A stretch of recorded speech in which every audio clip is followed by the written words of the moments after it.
Fundur settur á Alþingi. Fjarvistarskrá liggur frammi á skrifstofu. Eins og tilkynnt var á vef Alþingis tók Ólafur Ágústsson sæti á ný á Alþingi í gær miðvikudaginn 1. maí og vék þá varamaður hans Einar Kárason af þingi. Forseta barst tilkynning fyrir í dag 15. maí frá þingflokki Pírata mannabreytingar í nefndum þingsins samanber 16. grein þingskapa. Í atvinnuveganefnd tekur Þórhildur Sunna Ævarsdóttir sæti Helga Hrafns Gunnarssonar sem aðalmaður og Jón Þór Ólafsson verður varamaður. Í allsherjar- og menntamálanefnd tekur Helgi Hrafn Gunnarsson sæti Þórhildar Sunnu Ævarsdóttir sem aðalmaður en hún verður varamaður í nefndinni. Þessar mannabreytingar skoðast samþykktar án atkvæðagreiðslu ef enginn hreyfir andmælum. Borist hefur bréf frá dómsmálaráðherra þar sem óskað er til fresti til þess að veita skriflegt svar við fyrirspurn á þingskjali 1175 greiðslur lögreglustjórans á höfuðborgarsvæðinu til sérfræðinga frá Söru Elísu Þórðardóttur. Einnig hefur borist bréf frá utanríkisráðherra þar sem óskað er eftir fresti til þess að veita skriflegt svar við fyrirspurn á þingskjali 1087 nefndir, starfshópa, faghópa og ráð á vegum ráðuneytisins frá Ingu Sæland. Forseti lítur svo á að samkomulag sé að þingfundur geti staðið lengur í dag en þingsköp kveða á Tekið er fyrir fyrsta dagskrármálið óundirbúinn fyrirspurnatími til svara eru mennta- og menningarmálaráðherra, samgöngu- og sveitarstjórnarráðherra, fjármála- og efnahagsráðherra og heilbrigðisráðherra. Til máls tekur hv. 5. þingmaður Norðausturkjördæmis Logi Einarsson og beinir fyrirspurn til hæstv. Fjármála- og efnahagsráðherra.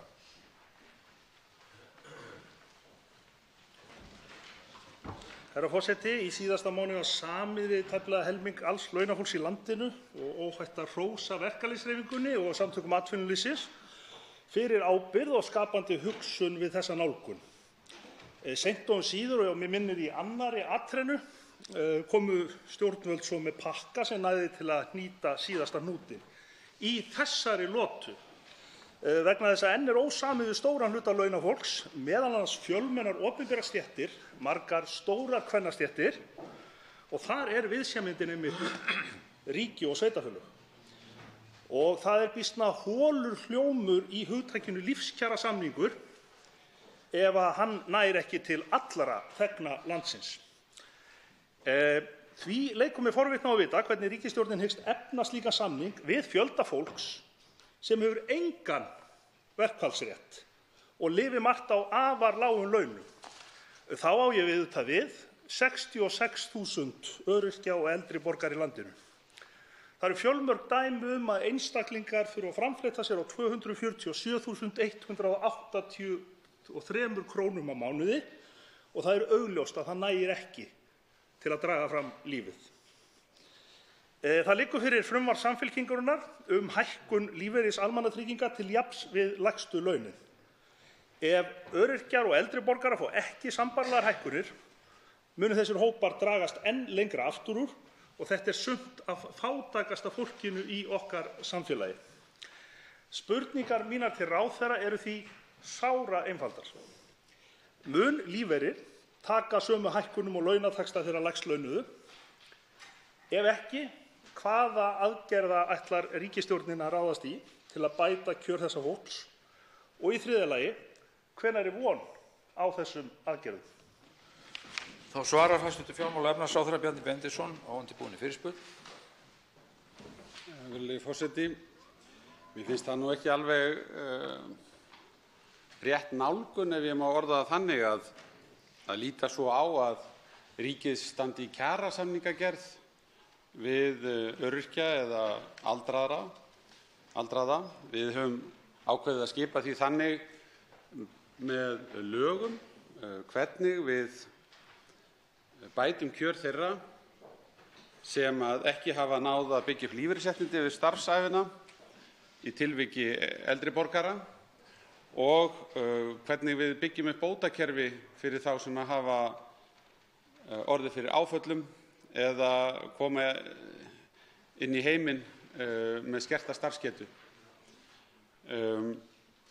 Og þar er gert ráð fyrir því að frá ári til árs þá verði breytingar til hækkunar í samræmi við almenna kjaraþróun í landinu. Það er ekki vísað sérstaklega til þess sem gerist með lægstu taxta. En við erum á undanförnum árum búin að gera annars vegar mjög mikla og jákvæða breytingu á kjörum eldri borgara, þar sem við getum til dæmis séð inn á tekjusögunni, svo ekki verður villst, að sá hópur Íslendinga sem hefur notið mestrar hækkunar kaupmáttar á undanförnum árum eru einmitt eldri borgarar. Þar spila saman nokkrir þættir, það eru fleiri og fleiri að koma inn með betri lífeyrisréttindi, en hækkun bóta skiptir þar líka verulega miklu máli. Við höfum sömuleiðis verið í tilviki öryrkjana með samtal í gangi í mörg ár og tekið frá fjármunum til þess að styrkja stuðningskerfi þeirra, og ég vonast til þess að við fáum niðurstöðu það, en hinar árlegu breytingar, þær verða í samræmi við lög, það út frá því gengið að minnsta kosti í okkar áætlunum í dag. Nú tekur til máls öðru sinni hv. 5. þingmaður Norðausturkjördæmis, Logi Einarsson.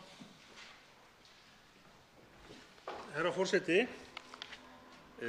ég talaði að ríki og sveitarfélög ættu framundan í kjarasamningu við opinbera starfsmenn. En ég nefndi svo hvort að aldraðir og öryrkjar ættu ekki að fá sömu kjarabætur. Ég held að við hæstv. Ráðherra eigum að muna það að eldri borgarar þessa land eru þeir sem að skilu okkur því samfélagi sem við búum í dag og eiga rétt á að lifa öruggu lífi síðustu ár ævinnar, og við getum ekki sætt okkur við það að öryrkjar séu dæmdir til fátæktar bara ef að svo ólánlega vill til að eitthvað gerist, svo í talinu ef þau fæðast án þess að geta lagt af mörkum með vinnu. Svo ekki rétt, hæstv. Ráðherra, að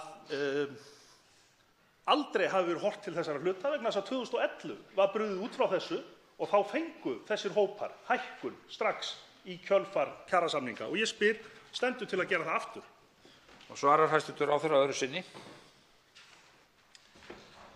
Forseti, já, það rétt að við eftir að ljúka kjarasamningu við opinbera starfsmenn og við þurfum að fá góða niðurstöðu í því máli. Það hins vegar þannig að allir opinberir starfsmenn njóta góðs af aðgerðum ríkisstjórnarinnar, og svo við tökum skattaaðgerðirnar sérstaklega, þar sem við vorum að bæta í með við upphaflegar hugmyndir okkar, að þá eru þær þannig sniðnar að þær gagnast lægst launaða fólkinu mest, og í þeim hópi sem lifir á 325.000 krónum á mánuði, 325.000 krónum á mánuði, að þá eru öryrkjar einmitt mjög fjölmennir og eldri borgarar.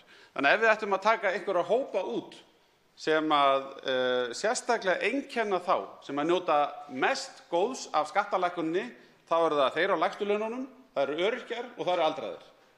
Þannig að ríkisstjórnin að teygja sig sérstaklega til þeirra hópa sem að hæstv. Þingmaður ber hér fyrir brjósti, og ég þarf ekki að láta segja mér það að það þurfi að gera betur við eldri borgara, þannig að ég held að það verði vandfundinn sá tími í lýðveldissögunni þar sem að meiri framfarir hafi verið á kjörum eldri borgara heldur en einmitt undanfarin ár.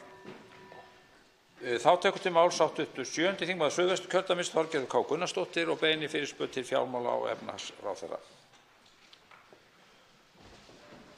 Herra forseti, ég vil sérstaklega fagna þeirri viðhorfsbreytingu sem ég hef orðið vör við, bæði ekki bara hjá borgarfulltrúum Sjálfstæðisflokksins hérna, heldur ekki síður þingmönnum, varðandi sjálfstætt starfandi aðila í heilbrigðiskerfinu, og það gott að finna fyrir því að þessi viðhorfsbreyting orðið afgerandi. Við erum að sjá mjög skynsamar yfirlýsingar frá þingmönnum bæði á samfélagsmiðlum sem annars staðar. En við verðum líka að hafa því í huga að það ekki langt síðan að sömu þingmenn höfnuðu sérstaklega tillögu okkar í Viðreisn 200 milljónir til þess að koma til móts við Sjúkratryggingar Íslands meðan að ríkisstjórnin væri að koma sér saman um heilbrigðisáætlun og heilbrigðisstefnu, og eðlilegt að hún fái tíma til þess. En fólkið á biðlistunum, það getur ekkert beðið lengur. Þeirra þjáningum verður að linna, og við vitum að það eru biðlistar á biðlistar ofan, og þetta leysist ekki nema það verði allar hendur settar og dregnar upp á dekk. Þess vegna vil ég spyrja hæstv. Ráðherra að því, formann Sjálfstæðisflokksins og fjármálaráðherra, hvort að hann í ljósi þessarar viðhorfsbreytingar hjá heilbrigðismönnum og það gott að menn átta sig á því að rekstrarform á ekki að skipta máli þegar þjónusta veitt. Opinber þjónusta, hún getur verið sinnt eins vel og hún skilgreind, getur verið sinnt bæði af opinberum aðilum sem einkaaðilum, sjálfstætt starfandi aðilum. Og þess vegna vil ég spyrja hæstv. Ráðherra hvort hann muni beita sér sem fjármálaráðherra og einn af forystumönnum flokkanna í ríkisstjórn fyrir því að Sjúkratryggingar fái auknar heimildir, þó að væri ekki nema tímabundið, til þess að koma til móts við það að leysa þessa biðlista sem ekki síst í liðskiptaaðgerðum og meðal annars til þess að Sjúkratryggingar fái þá heimild til þess að semja við sjálfstætt starfandi aðila. Og ég skil vel að það eru mismunandi skoðanir innan ríkisstjórnarinnar, en getum við komið okkur saman það að gera þetta þá að minnsta kosti tímabundið meðan að ríkisstjórnin kemur sér saman heilbrigðisáætlun og heilbrigðisstefnu, veitum fólki ákveðna von í því sem á biðlistum að þeirra þjáningum linni meðan að ríkisstjórnin kemur sér saman. Þá svarar hæstv. fjármála- og efnahagsráðherra Bjarni Benediktsson og undirbúin fyrirspurn. Virðulegi forseti, ég kannast ekki við hina miklu viðhorfsbreytingu sem var rauði þráðurinn í þessari ræðu, en ég get hins vegar tekið undir með hv. þingmanni þegar kemur að því að það skiptir miklu máli að við náum að auka skilvirkni í heilbrigðiskerfinu þannig að við losnum við biðlista, vegna þess að þetta eru miklar þetta stórt heilsufarslegt mál en líka mjög mikilvægt fyrir vinnumarkað og fleiri þætti að koma sem fyrst niður biðlistunum fyrir liðskiptaaðgerðir. Þetta hins vegar mjög flókið mál og það verður að horfa á það með heildstæðum hætti. Það ekki hægt að bara hafa einhverja rörsýn á einn biðlista og segja, ekki hægt að leysa þennan biðlista. Það þarf að spyrja orsakirnar fyrir biðlistunum og við vitum til dæmis af því að á Landspítalanum erum við með allt of margt eldra fólk sem hefur fengið úrlausn sinna mála fast inn á spítalanum og það sérstakt vandamál og hluti af ástæðunni fyrir því að það að myndast biðlistar annars staðar. Það sem ég hefði gjarnan viljað að við gerðum væri að horfa oftar á heilbrigðiskerfið út frá hagsmunum sjúklinganna fyrst og fremst. Ég held að við höfum of oft fest okkur í því að horfa á heilbrigðiskerfið jafnvel út frá hagsmunum einstakra stofnana eða kerfisins. Og við höfum séð viðleitni í þessa átt til dæmis í heilsugæslunni þar sem við látum fjármagn fylgja sjúklingum hérna á höfuðborgarsvæðinu og með þeirri hugmyndafræði þá held ég að við getum losað mikla krafta á læðingi.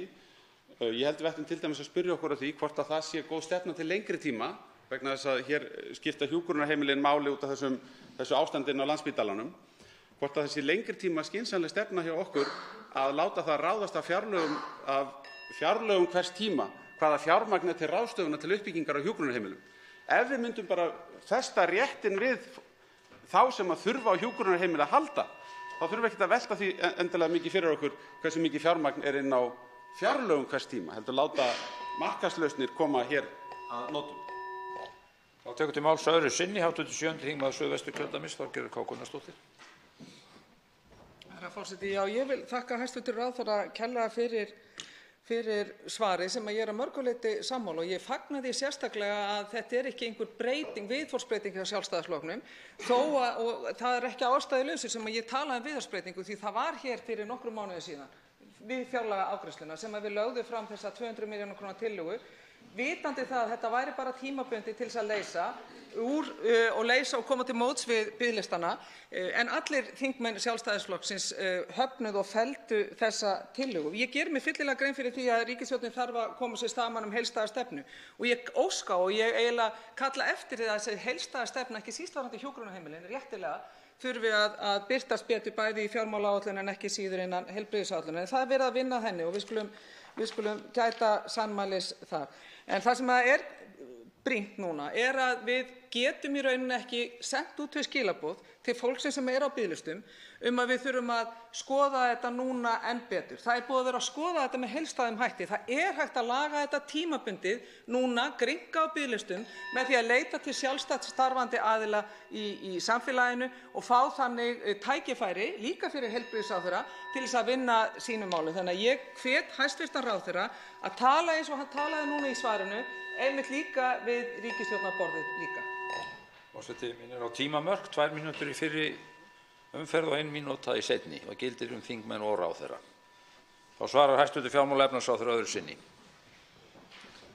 Virðulegi forseti, við greiddum ekki atkvæði með tillögunni á sínum tíma vegna þess að hún var ekki nein frambúðarlausn á málinu og hún leysti ekki úr þeim álitaefnum sem við höfum oft verið að ræða hér sem að snúa að heimildum Sjúkratrygginga til þess að gera samninga við einkareknar stofur. Þar hefði viðbótar fjármagn í sjálfu sér engu skipt og var í sjálfu sér ekki vandamálið. Heldur þetta sem ég hef verið að nefna hér, að við erum með ákveðið ástand á Landspítalanum sem tengir síðan aftur uppbyggingu hjúkrunarrýma í landinu og ég vil gerast talsmaður þess að við reynum að skilgreina betur réttinn sem felst í sjúkratryggingum og horfa meira á heilbrigðiskerfið út frá réttindum sjúklinganna og minna fest okkur í því hvar lausnirnar verða til. Það skiptir máli vegna þess að ef við værum ekki með opinbert kerfi heldur bara almennt einkarekið heilbrigðiskerfi á landinu, þá þyrfti fólk að kaupa sér sjúkratryggingar. Þá held ég að það væri nokkuð ljóst í skilmálum þeirrar keyptu sjúkratryggingar hver réttindi viðkomandi sjúklings væru, skilgreind og skrifuð út. En þetta kannski dálítið óljóst í opinbera kerfinu í dag. Til máls tekur hv. 8. þingmaður Reykjavíkurkjördæmis suður, Inga Sæland, og beinir fyrirspurn til hæstv. heilbrigðisráðherra. Virðulegi forseti. Það var miðjan desember síðastliðinn sem að löggjafinn ákvað það að veita auka fjárframlag til starfsemi SÁÁ ásamt því að við náttúrulega ákváðum líka að veita 276 milljónum króna í auka fjárframlag til hjúkrunarheimila, þjónustunni þar. Ég ætla að snúa mér að SÁÁ að þessu sinni sem hefur mér verið afskaplega hugleikið. Í fyrsta lagi þá langar mig að geta þess að ég svo sem hef ekki þær tölur á taktinu núna hversu mörg ungmenni hafa dáið af völdum fíknar það sem af árinu og með að beið eftir því að komast í meðferð á Vog. Kannski veit hæstv. Heilbrigðisráðherra þá tölu. Ég ekki með hana en ég veit að og síðkastið ég búin að sjá sorglegar fréttir af dauðsföllum einmitt ungra fíkla sem eru farnir. Ég fékk bréf frá framkvæmdastjóra SÁÁ núna 27. apríl síðastliðinn. Ég veit að það er búið að semja við Sjúkratryggingar 100 milljónir króna af þessu fjárframlagi, auka fjárframlagi okkar sem að lítur að því að á að nýta í göngudeildir. Ég hef nú aldrei almennilega áttað mig á því hvers vegna í rauninni ekki byrjað á því að afeitra fólkið og koma því í meðferð og síðan í göngudeildarþjónustuna. Þannig að mér finnst nú þessi forgangsröðun pínlítið öfugsnúin miðað við það að nú á að fækka 400 sjúklinga í innlögn á Vogi á árinu. Fjármagnið hafði ekki skilað sér 24. apríl þrátt fyrir samninginn og því spyr ég hæstv. Heilbrigðisráðherra. Hefur þetta fjármagn skilað sér síðan 24. apríl? Við erum nú búin að bíða eftir því ansi lengi að það rati heim. Þannig að ef svo ekki þá vildi ég gjarnan fá að vita hvað tefur því að samkvæmt þeim upplýsingum sem ég hef þá hefur SÁÁ og stjórnendur þar samviskusamlega reynt að koma til móts við allar þær kröfur sem Sjúkratryggingar Íslands hafa farið fram á í sambandi við að senda öll gögn og allar upplýsingar sem í þeirra valdi stendur til þess að liðka fyrir því að fá þessu fjármagni greitt. Þá svarar hæstv. heilbrigðisráðherra Svandís Svavarsdóttir. Óundirbúin fyrirspurn. Já, virðulegur forseti, þetta nú orðið nokkuð regluleg samskipti hér í óundirbúnum fyrirspurnatíma að hv. þingmaður vitnar í nýfenginn tölvupóst frá SÁÁ eitt og annað. Það sem ég vil segja í fyrsta lagi að það áhugavert að hv. þingmaður vísar hér ítrekað í samþykkt Alþingis það að bæta 150 milljónum við afgreiðslu fjárlaga það að styrkja starfsemi göngudeilda SÁÁ. Það jafn áhugavert að hv. þingmaður sat hjá í þeirri atkvæðagreiðslu. greiddi ekki atkvæði með þessum 150 milljónum. Það er líka áhugavert að þegar hv. þingmaður greiðir ekki atkvæði með þessum 150 milljónum til göngudeildarþjónustu, telji hún að hún skilji vilja þingsins með einhverjum þeim hætti að þessa peninga hafa átt að nota í annað.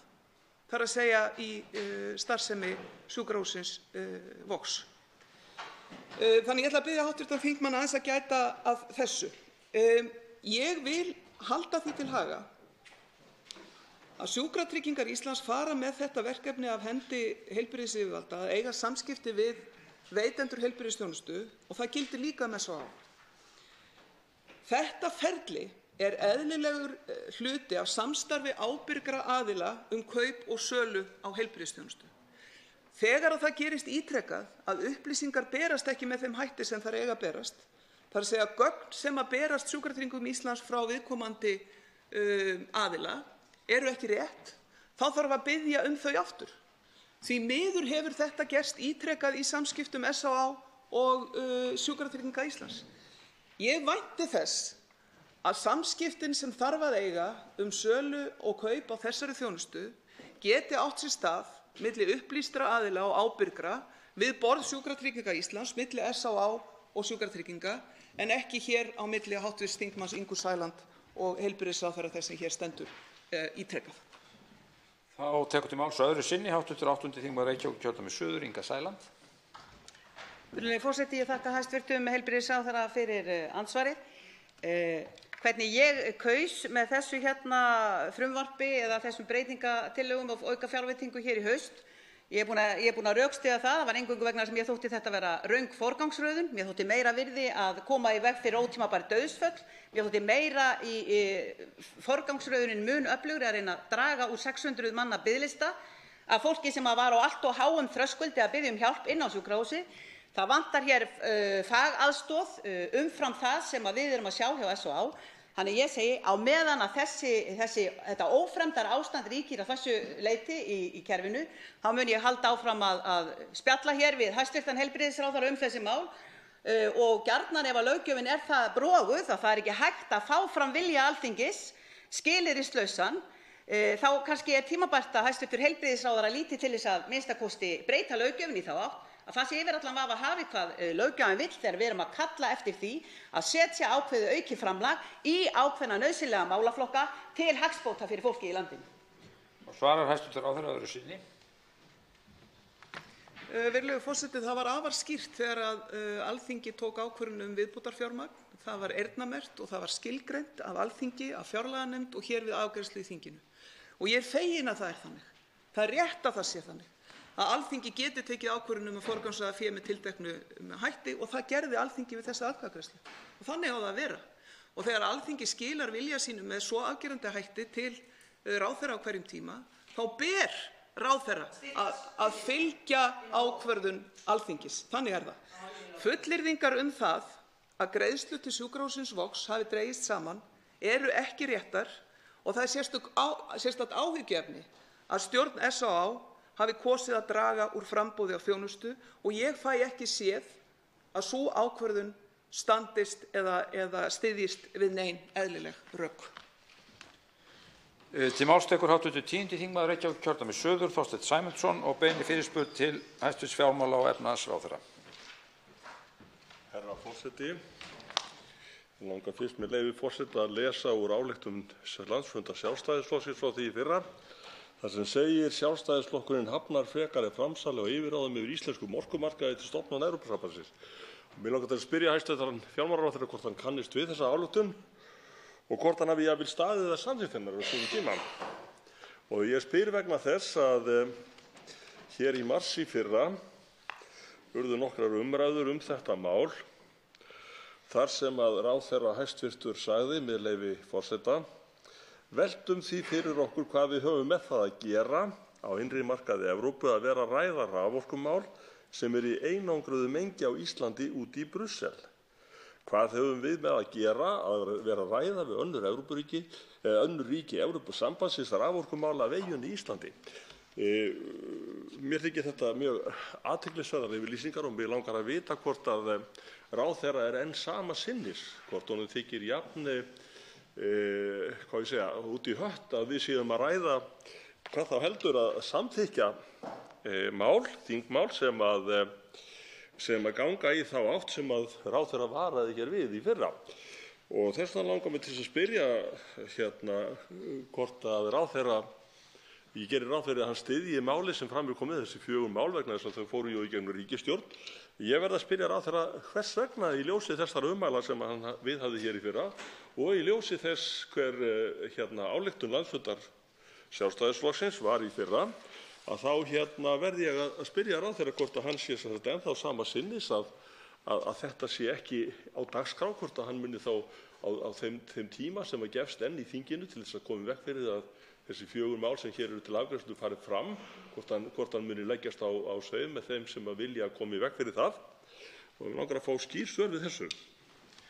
Og svarar hæstv. Fjármála- og efnahagsráðherra Bjarni Benediktsson, óundirbúinn fyrirspurn. Já, virðulegi forseti, það nú margt í ályktunum Sjálfstæðisflokksins sem hv. þingmaður gerði rétt í að kynna sér vel, og ég viss að ef hann að hugsa að skipta flokk aftur á næstunni, að þá ýmislegt þar að finna sem að honum myndi hugnast.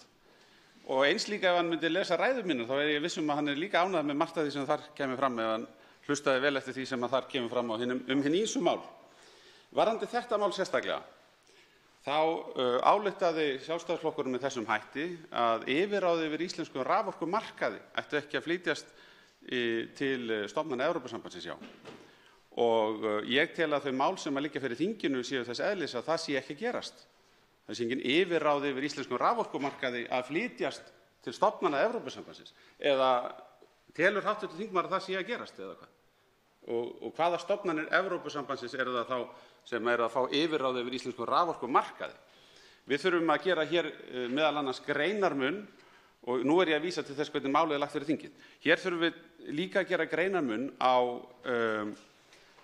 orkumálum sem hluta af Evrópska efnahagssvæðinu, þar sem að raforka hefur frá upphafi verið skilgreind sem vara, þar sem að þurfa að samræma reglur og 4.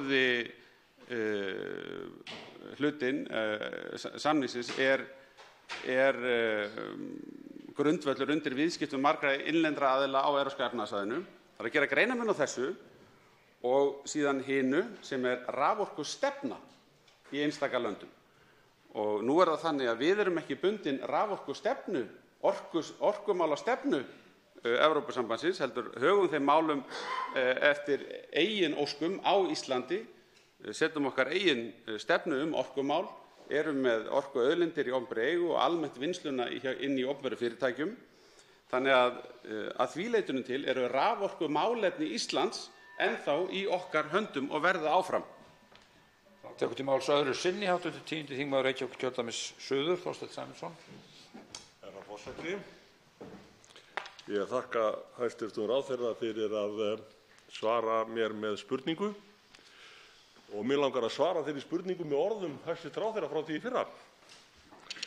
Og með leyfi forseta þá sagði hæstv. ráðherra, og ég honum gjörsamlega sammála, það sem ég á svo erfitt að skilja áhugi hv. þingmanns sem þá var í viðræðum við ráðherrann og sumra hér á þinginu að komast undir boðvald samevrópskra stofnana.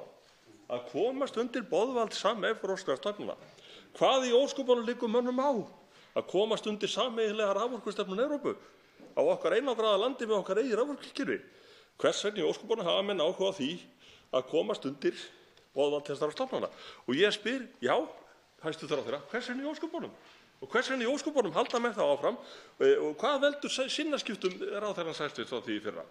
Hver eða hvað hefur skipt skoðun orðið þess valdandi að hann skiptir svo gjörsamlega skoðun í þessu máli á þessu ári sem nú liðið? En svo vil ég taka það fram á lokum að ég ekkert óánægður með það sem hæstv. ráðherra hefur fram að færa á hverjum tíma, af því það kom fram í hans orðum, hlusta með athygli hvert skipti. Svarar hæstv. ráðherra öðru sinni. Virðulegi forseti, það sem hv. þingmaður gat ekki gert í þessari ræðu var að greina frá því hvað það í fyrirliggjandi þingskjölum sem felur í sér framsal á yfirráðum yfir íslensku raforkumarkaði til stofnana Evrópusambandsins. Og það ástæða fyrir því. Það ekkert í þeim málum sem liggja fyrir þinginu sem gerir neitt slíkt.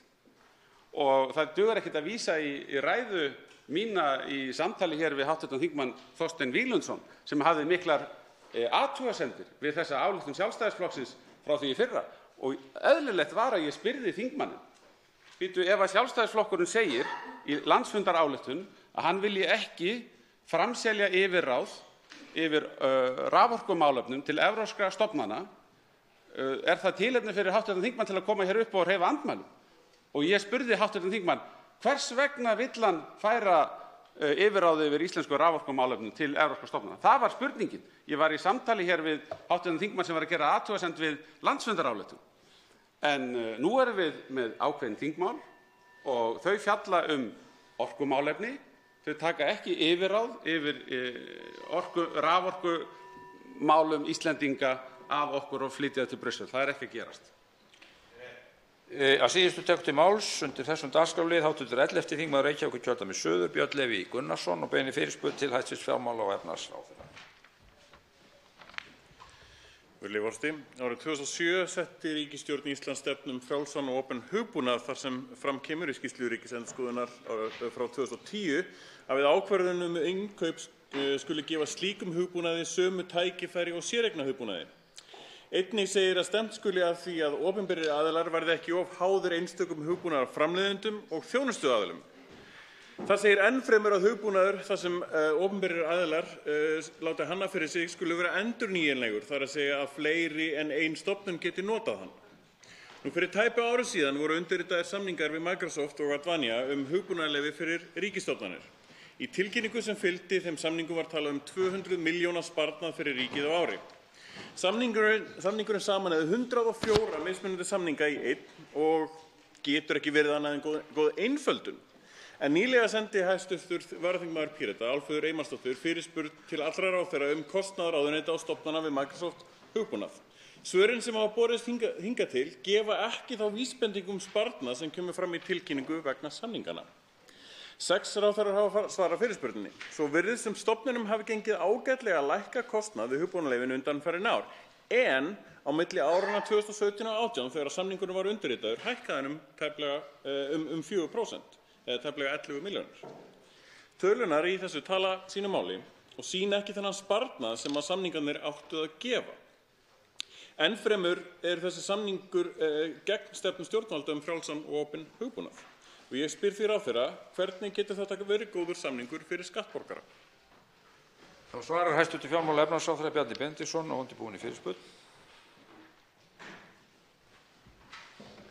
Afsakið forseti, ég hafði tekið þannig að fyrirspurninu væri beint á annan ráðherra. Ég var bara ekki að fylgjast nægilega vel með. Ég verð bara að taka það á mig þó ég hafi verið hér í þingsal. Þá eru vöndur ráð og forseti leggur til að hv. fyrirspyrjandi fái aftur orðið og geri grein fyrir spurningum sínum og að hæstv. fjármála- og efnahagsráðherra hlusti vel. Lítið mál, virðulegi forseti aftur. Árið 2007 var sett stefna frjálsan og opinn hugbúnað, þar sem kemur fram í skýrslu Ríkisendurskoðunar frá 2010 að við ákvörðun innkaup skuli gefa slíkum hugbúnaði sömu tækifæri og séreignahugbúnaði. Einnig segir að stefnt skuli að því að opinberir aðilar verði ekki háðir einstökum hugbúnaðarframleiðendum og þjónustuaðilum. Þar segir enn fremur að hugbúnaður sem opinberir aðilar láti hanna fyrir sig skuli vera endurnýjanlegur, þar að segja að fleiri en ein stofnun geti notað hann.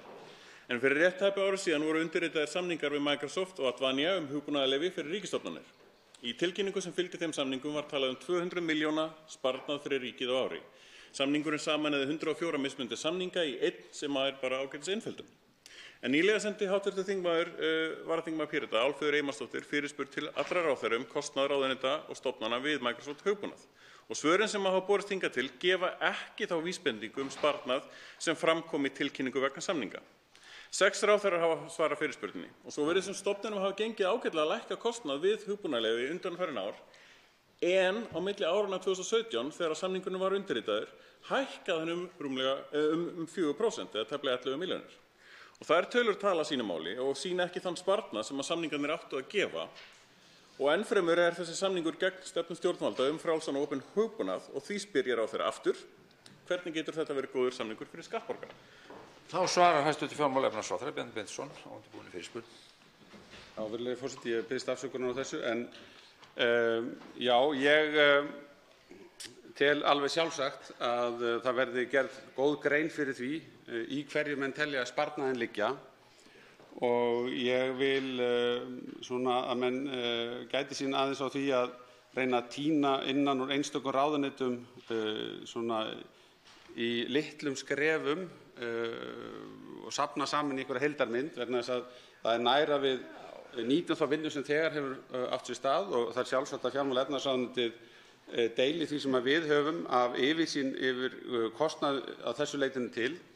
Það er hins vegar var í aðdraganda þessara samningsgerðar alveg augljóst að í ríkiskerfinu var verið að greiða fyrir fjölmörg leyfi sem ýmist voru ekki í notkun. Það var líka verið að greiða á ólíkum töxtum og það var nákvæmlega ekkert samræmi sem lýsir sér í því að við förum úr þessum 140 samningum niður í 1. Og út frá öllum þeim gögnum sem lágu fyrir mér fyrir framan mig í ráðuneytinu þegar samningurinn var gerður, þá var augljóst að þetta var gríðarlega mikið framfaraskref. Það verður auðvitað að huga líka að magni, það er auðvitað ekki bara heildarkostnaðurinn sem segir alla söguna það hvort að við erum að ná fram hagræðingu. En af þessu tilefni þá mun ég kalla bara eftir frekari svörum og ég tel rétt að við ýtum á eftir því að hagræðingin sem lofað var, hún skili sér og það sé ljóst af samanburði við fyrri ár að þetta sé að þróast í rétta átt. Það er síðan varðandi opinn hugbúnað að þetta eru alltaf matsatriði hvaða leið eigi að fara í þeim efnum en við erum ekki komin þangað að við treystum okkur að byggja upplýsingakerfi hins opinbera alfarið upp á opnum hugbúnaði. Þá tekur til máls öðru sinni eða þriðja sinni reyndar hv. 11. þingmaður Reykjavíkurkjördæmis suður Björn Leví Gunnarsson. Virðulegur forseti. Vissulega verður að skoða heildarkostnaðinn því að það var í tilkynningu samninganna að þetta myndi lækka heildarkostnaðinn 200 milljónir á ári. Þannig að það er það sem ég er að reyna að gera með því að safna saman öllum tölunum eða hv. þingmaður Álfheiður Einarsdóttir að fá tölunar frá öllum til þess að fá einmitt heildarkostnaðinn. Og það sem ég hef spurt hjá stofnunum þá er svarið einmitt að aðstæður innan stofnana hafi verið þannig eftir hrunið einmitt að það var búið að skera mjög mikið niður við nagli hugbúnaðarleyfum. Og einungis þær tölvur sem þurftu hugbúnað voru með það leyfi. En með tilkomi samninga þá hafði stofnanir þurft að greiða jafnvel leyfi fyrir allar tölvur, jafnvel þær sem þurftu ekki á þeim að halda. Þannig að það er líka hitt dæmið sem kallast á við að jafnvel hafa einhverju leyfi sem voru ekki í notkun, að það er andspænisdæmið að þar voru búið að hagræða eins mikið og hægt var að vera, einmitt út af hrunárunum og litlum peningum sem þar var að hafa. Og þar voru hljómið meðal annars tölur hjá bara einni stofnun 200 milljónir í aukinn kostnað, bara út af þessu. Þá svarar hæstv. ráðherra öðru sinni. Já, virðulegi forseti. Jú, heildarkostnaður skiptir vissulega máli en það sem ég er að benda á er að magnið. Við getum ekki bara borið saman kostnað og án tillits til magns, fjölda leyfa og annað þess háttar. Það er auðvitað líka fjölmargt annað mikilvægt virði í samningunum eins og skuldbindingar Microsoft sem tengdust íslenskunni í þessum samningum. En ég tók það fram hér áðan að þessu tilefni þá mun ég ganga á eftir því að fá upplýsingar það hvernig hagræðið af nýjum samningi er að skila sér. En þetta er bara eitt dæmi af mörgum þar sem ég tel að ríkið hafi verið að dreifa kröftunum allt of mikið með því að láta 140 stofnanir hverja sig gera hugbúnaðarsamninga. Þá vorum við að dreifa kröftunum allt of mikið eins og við höfum verið að gera í ýmsum vöru- og þjónustukaupum þar sem við höfum tekið til endurskoðunar á undanförnum árum í samvinnu við Ríkiskaup. Umræðum fyrsta dagskrármálið er lokið og er þá komin röðin að atkvæðagreiðslum þannig að það er að hringja.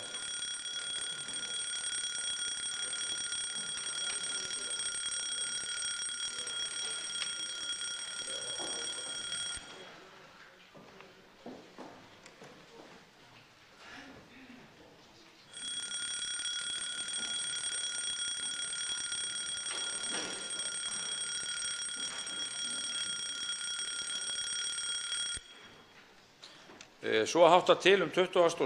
og 28. dagskrármálið að þingmálunum var útbýtt eftir 1. apríl og þarf því að greiða atkvæði hvort taka megi málin á dagskrá og fer nú fram atkvæðagreiðsla afbragðið.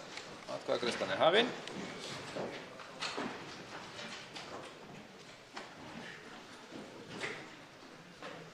Atkvæðagreiðsla stendur yfir. Atkvæðagreiðslu lokið. Afbrigðin eru samþykkt með 43 samhljóða. Óskar eftir að endurtaka atkvæðagreiðsluna og verður orðið við því. Atkvæðagreiðsla hafin að nýju.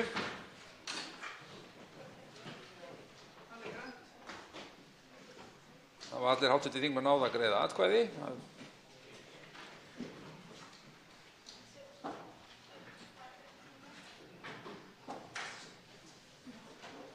Atkvæðagreiðslunni lokið. Afbrigðin eru samþykkt með 50 samhljóða atkvæðum.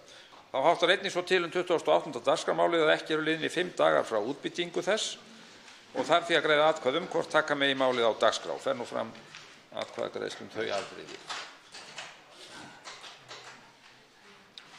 Atkvæðagreiðslunni lokið. Afbrigðin eru samþykkt með 51 samhljóða atkvæði. Tekið fyrir annað dagskrármálið tjón af völdum myglusvepps á húseignum, opinberri þjónustu og heilsu manna, beiðni skýrslu 847. mál á þingskjali 1347. Fer nú fram atkvæðagreiðsla hvort skýrslubeiðnin skuli leyfð. Atkvæðagreiðsla hafin. Atkvæðagreiðslunni lokið. Skýrslubeiðnin samþykkt með 50 samhljóða atkvæðum. Og tekið fyrir 3. dagskrármálið ábyrgð á réttindum barna samkvæmt samningi Sameinuðu þjóðanna réttindi barnsins og öðrum réttarheimildum, beiðni skýrslu 861. mál á þingskjali 1365. Fer nú fram atkvæðagreiðsla hvort skýrslubeiðni skuli leyfð. Atkvæðagreiðsla stendur yfir.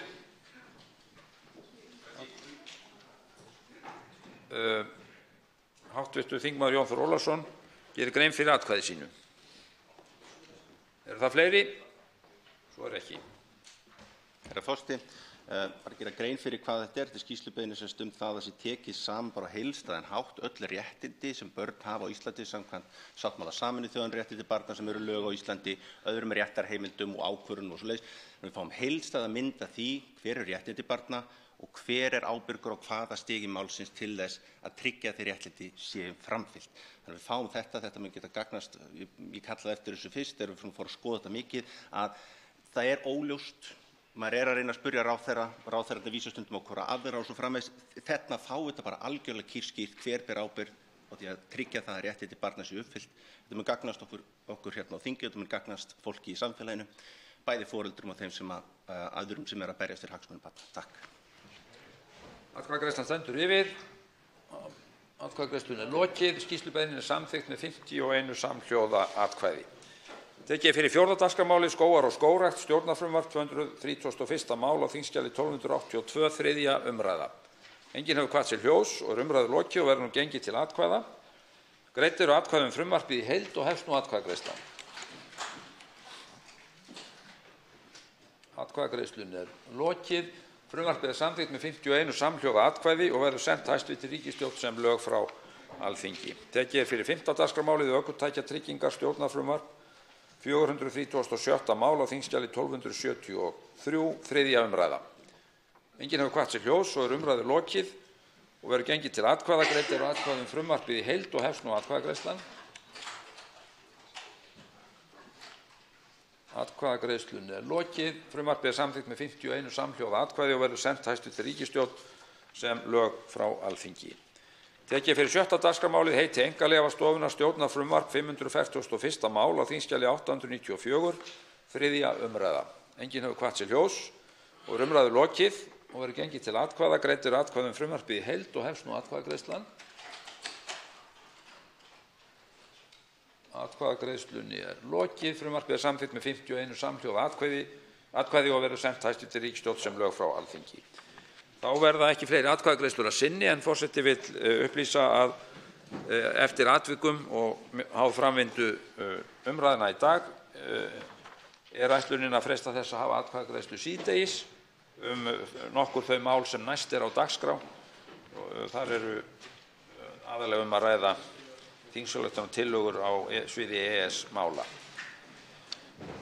Tekið er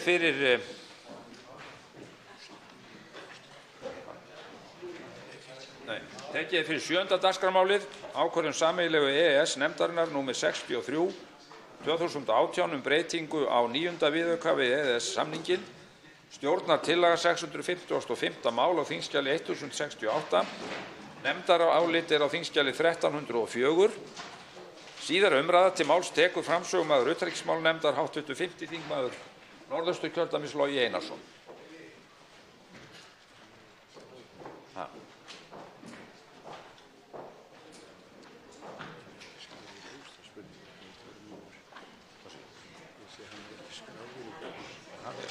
Hann var hérna áðan.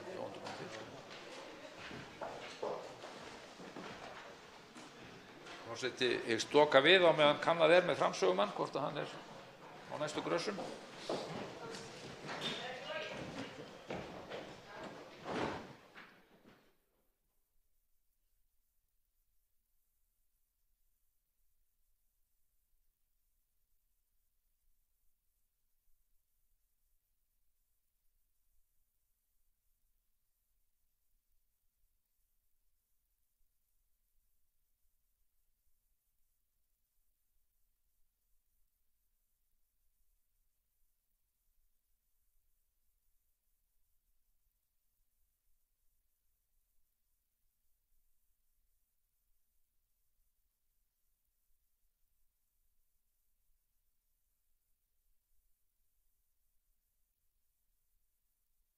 Nefndaráliti að framsögu fyrir álit utanríkismálanefndar hefur hv. 5. þingmaður Reykjavíkurkjördæmis norður Áslaug Arna Sigurbjörnsdóttir og tekur til máls.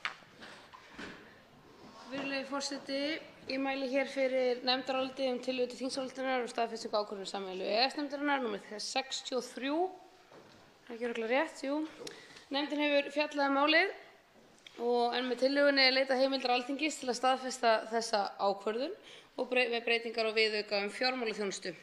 Það sem fellt inn í samninginn eru 2 gerðir. Fyrsta lagi er framseld reglugerð framkvæmdastjórnar ESB 2016/438 frá 17. desember 2015 viðbætur við tilskipun Evrópuþingsins og ráðsins 2009/65 EB að því varðar skyldur vörsluaðila og í öðru lagi er það framkvæmdarreglugerð framkvæmdastjórnarinnar ESB frá 2016/1212 frá 25. júlí 2016 tæknilega framkvæmdarstaðla að því varðar staðlaðar málsmeðferðir og form fyrir framlagningu upplýsinga í samræmi við tilskipun Evrópuþingsins og ráðsins 2009/65. Það er 6 mánaða frestur samkvæmt EES-samningnum til að aflétta stjórnskipulegum fyrirvara og var hann veittur til 24. september 2019 en framsetning tillögunnar telst að mati nefndarinnar í samræmi við 7. grein reglna þinglega meðferð EES-mála. Í reglugerðinni er kveðið nánari útfærslu á tilteknum ákvæðum tilskipunarinnar og samræmingu á lögum og stjórnsýslufyrirmælum er varðar verðbréfasjóði og með þeim breytingum gerðar hafa verið á þeirri tilskipun með tilskipun Evrópuþingsins og ráðsins. En reglugerðin fjallar einkum ferla við veitingu upplýsinga frá eftirlitsaðila innan aðildarríkja, meðal annars til Evrópsku verðbréfamarkaðseftirlitsstofnunarinnar. Gert er ráð fyrir að reglugerðirnar verði innleiddar með setningu reglugerða og nefndin leggur til að tillagan verði samþykkt og undir það rita sú sem hér stendur Áslaug Arna Sigurbjörnsdóttir, Logi Einarsson, Ari Trausti Guðmundsson, Bryndís Haraldsdóttir, Gunnar Bragi Sveinsson, Rósa Björk Brynjarsdóttir, Silja Dögg Gunnarsdóttir, Smári McCarthy og Þorgerður Katrín Gunnarsdóttir. Fleiri hafa ekki kvætt sér hljóðs og er umræðu lokið en atkvæðagreiðslu frestað.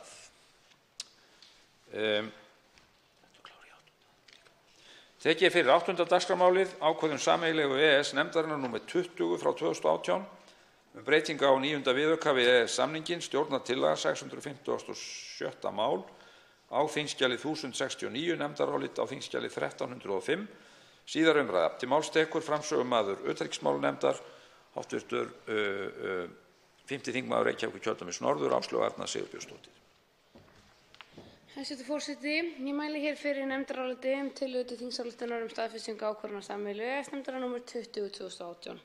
Er þingsályktun fjármálaþjónustu og breytingu á þeim viðauka. Nefndin hefur fjallað málið og fengið til sín aðila úr utanríkis- og fjármála- og efnahagsráðuneytinu. En með tillögunni er leitað heimildar Alþingis til að staðfesta ákvörðun vegna fjármálaþjónustu viðaukans við EES-samninginn og fella inn í samninginn 2 gerðir. Í fyrsta lagi er það tilskipun Evrópuþingsins og ráðsins 2013/14 ESB frá 21. maí 2013 breytingu á tilskipun 2003/41 starfsemi og eftirlit með stofnunum sem sjá starfstengdan lífeyri en tilskipun 2009/65 samræmingu á lögum og stjórnsýslufyrirmælum verðbréfasjóði og tilskipun 2011/61 rekstraraðila sérhæfðra sjóða því er varðar oftraust á lánshæfismat. Í öðru lagi er það tilskipun Evrópuþingsins og ráðsins 2014/91 frá 23. júlí 2014 breytingu á tilskipun 2009/65 samræmingu á lögum og stjórnsýslufyrirmælum verðbréfasjóði af því er varðar störf, vörsluaðila, starfskjarastefnu og viðurlög. En 6 mánaða frestur er samkvæmt samningnum að aflétta stjórnskipulegum fyrirvara og hann var veittur til 10. ágúst 2019 vegna þessa máls.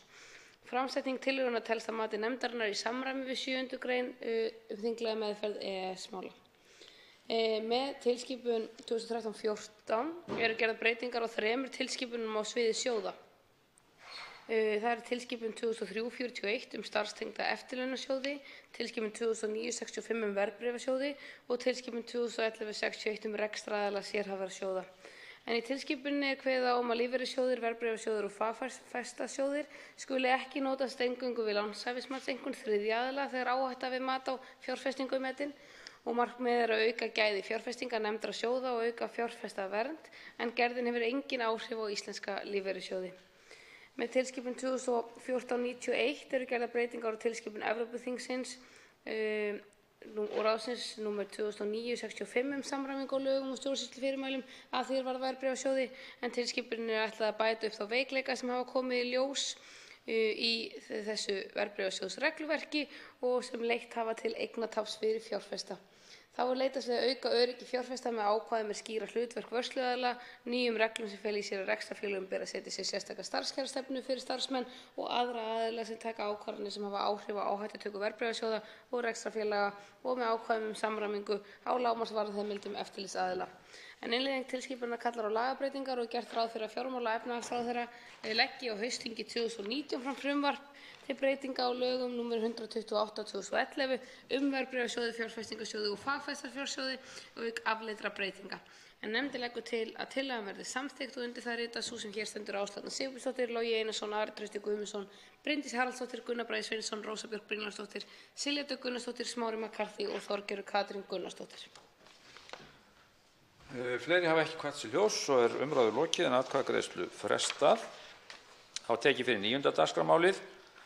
Ákvörðun sameiginlegu EES-nefndarinnar nr. 64/2018 breytingu á 9. viðauka við EES-samninginn, stjórnartillaga 657. mál á þingskjali 1070 og nefndarálit á þingskjali 1306, síðar umræða. Og enn tekur til máls framsögumaður utanríkismálanefndar, hv. 5. þingmaður Reykjavíkurkjördæmis norður, Áslaug Arna Sigurbjörnsdóttir.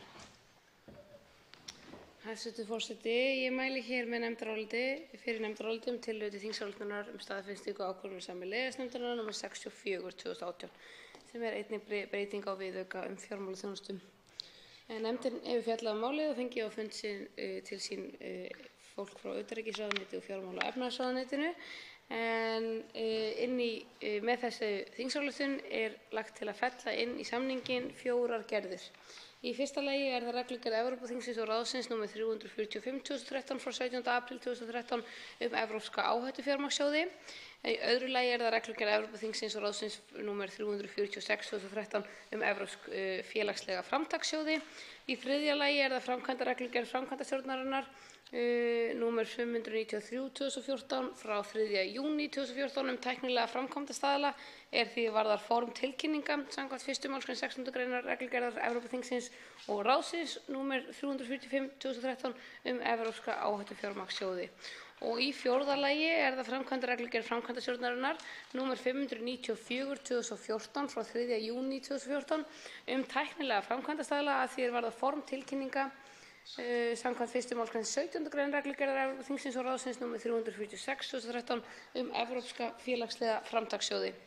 Líkt í öðrum málum 6 mánaða frestur samkvæmt EES-samningnum til að aflétta stjórnskipulegum fyrirvara en hann var veittur þessu máli til 24. september 2019 og framsetning tillögunnar telst að mati nefndarinnar í samræmi við 7. gr. regla þinglega meðferð slíkra mála.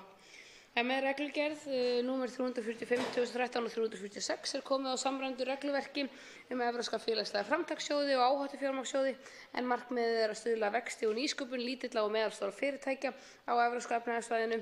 Þá markmið reglugerðarinnar nr. 346 að auðvelda fjárfestum sem vilja fjárfesta í fyrirtækjum með félagsleg markmið að finna og velja evrópska félagslega framtakssjóði en reglugerðir 593 og 594 frá 2014 kveða nánari útfærslu á reglugerðum 345 og 346 frá 2013 og mæla fyrir form tilkynninga eftirlitsstjórnvalds aðildarríkis Evrópsk áhættufjármagnssjóðs til eftirlitsstjórnvalda í gistiríki á milli eftirlitsstjórnvalda og frá eftirlitsstjórnvaldi til Evrópsku verðbréfamarkaðseftirlitsstofnunarinnar. Innleiðing reglugerðarinnar kallar á lagabreytingu og gert ráð fyrir fjármála- og efnahagsráðherra leggi á komandi löggjafarþingi fram frumvarp til innleiðingar á því og nefndin leggur því til að tillagan verði samþykkt og undir það rita sú sem hér stendur Áslaug Arna Sigurbjörnsdóttir, Logi Einarsson, Ari Trausti Guðmundsson, Bryndís Haraldsdóttir, Gunnar Bragi Sveinsson, Rósa Björk Brynjólfsdóttir, Silja Dögg Gunnarsdóttir, Smári McCarthy og Þorgerður Katrín Gunnarsdóttir. Fleiri hafa ekki kvætt ljós og umræðu lokið en atkvæðagreiðslu frestað. Þá tekið fyrir 10. dagskrármálið. Það ákvörðun sameiginlegu EES-nefndarinnar nr. 21 frá 2019 breytingu á 9. viðauka við EES-samninginn, stjórnartillaga 658. mál á þingskjali 1071, nefndarálit á þingskjali 1307, síðari umræða. Til máls tekur framsögumaður utanríkismálanefndar hv. 2. þingmaður Suðvesturkjördæmis Bryndís Haraldsdóttir. Virðulegur forseti, já, við höldum hér áfram með þingsályktunartillögur lúta að fjármálaþjónustunni, það að segja þeim breytingum sem gerðar hafa verið á regluverki Evrópusambandsins og við höfum tekið upp í EES-samninginn. Ég mæli hér fyrir nefndaráliti þingsályktunartillögu sem staðfestir þá ákvörðun sameiginlegu EES-nefndarinnar nr. 21 frá 2019 breytingar á 9. viðaukanum við EES-samninginn lýtur að fjármálaþjónustu. Nefndin hefur fjallað málið og fengið á sinn fund Pétur Gunnarsson frá utanríkisráðuneytinu og Ernu Hjaltested, Gunnlaug Helgason og Mörtu Margréti Rúnarsdóttur frá fjármála- og efnahagsráðuneytinu. Með tillögunni leitað heimildar Alþingis til að staðfesta ákvörðun sameiginlegu EES-nefndarinnar sem tekin var 8. febrúar 2019 breytingu á umræddum viðauka varðar fjármálaþjónustuna. Og fella þá inn í samninginn reglugerð Evrópuþingsins milligjöld fyrir kortatengdar greiðslur. 6 mánaða frestur samkvæmt EES-samningnum til að aflétta stjórnskipulegum fyrirvara var veittur til 9. ágúst 2019. Framsetning tillögunnar telst að mati hv. utanríkismálanefndar í samræmi við 7. gr. reglna þinglega meðferð EES-mála. Reglugerðinni ætlað að lækka kostnað söluaðila og neytenda, bæta samkeppni og stuðla að samþættingu greiðslukortamarkaða þvert á landamæri innan Evrópu. Í reglugerðinni sett hámörk á milligjöld sem færsluhirðar greiða kortaútgefendum vegna notkunar neytenda greiðslukorta.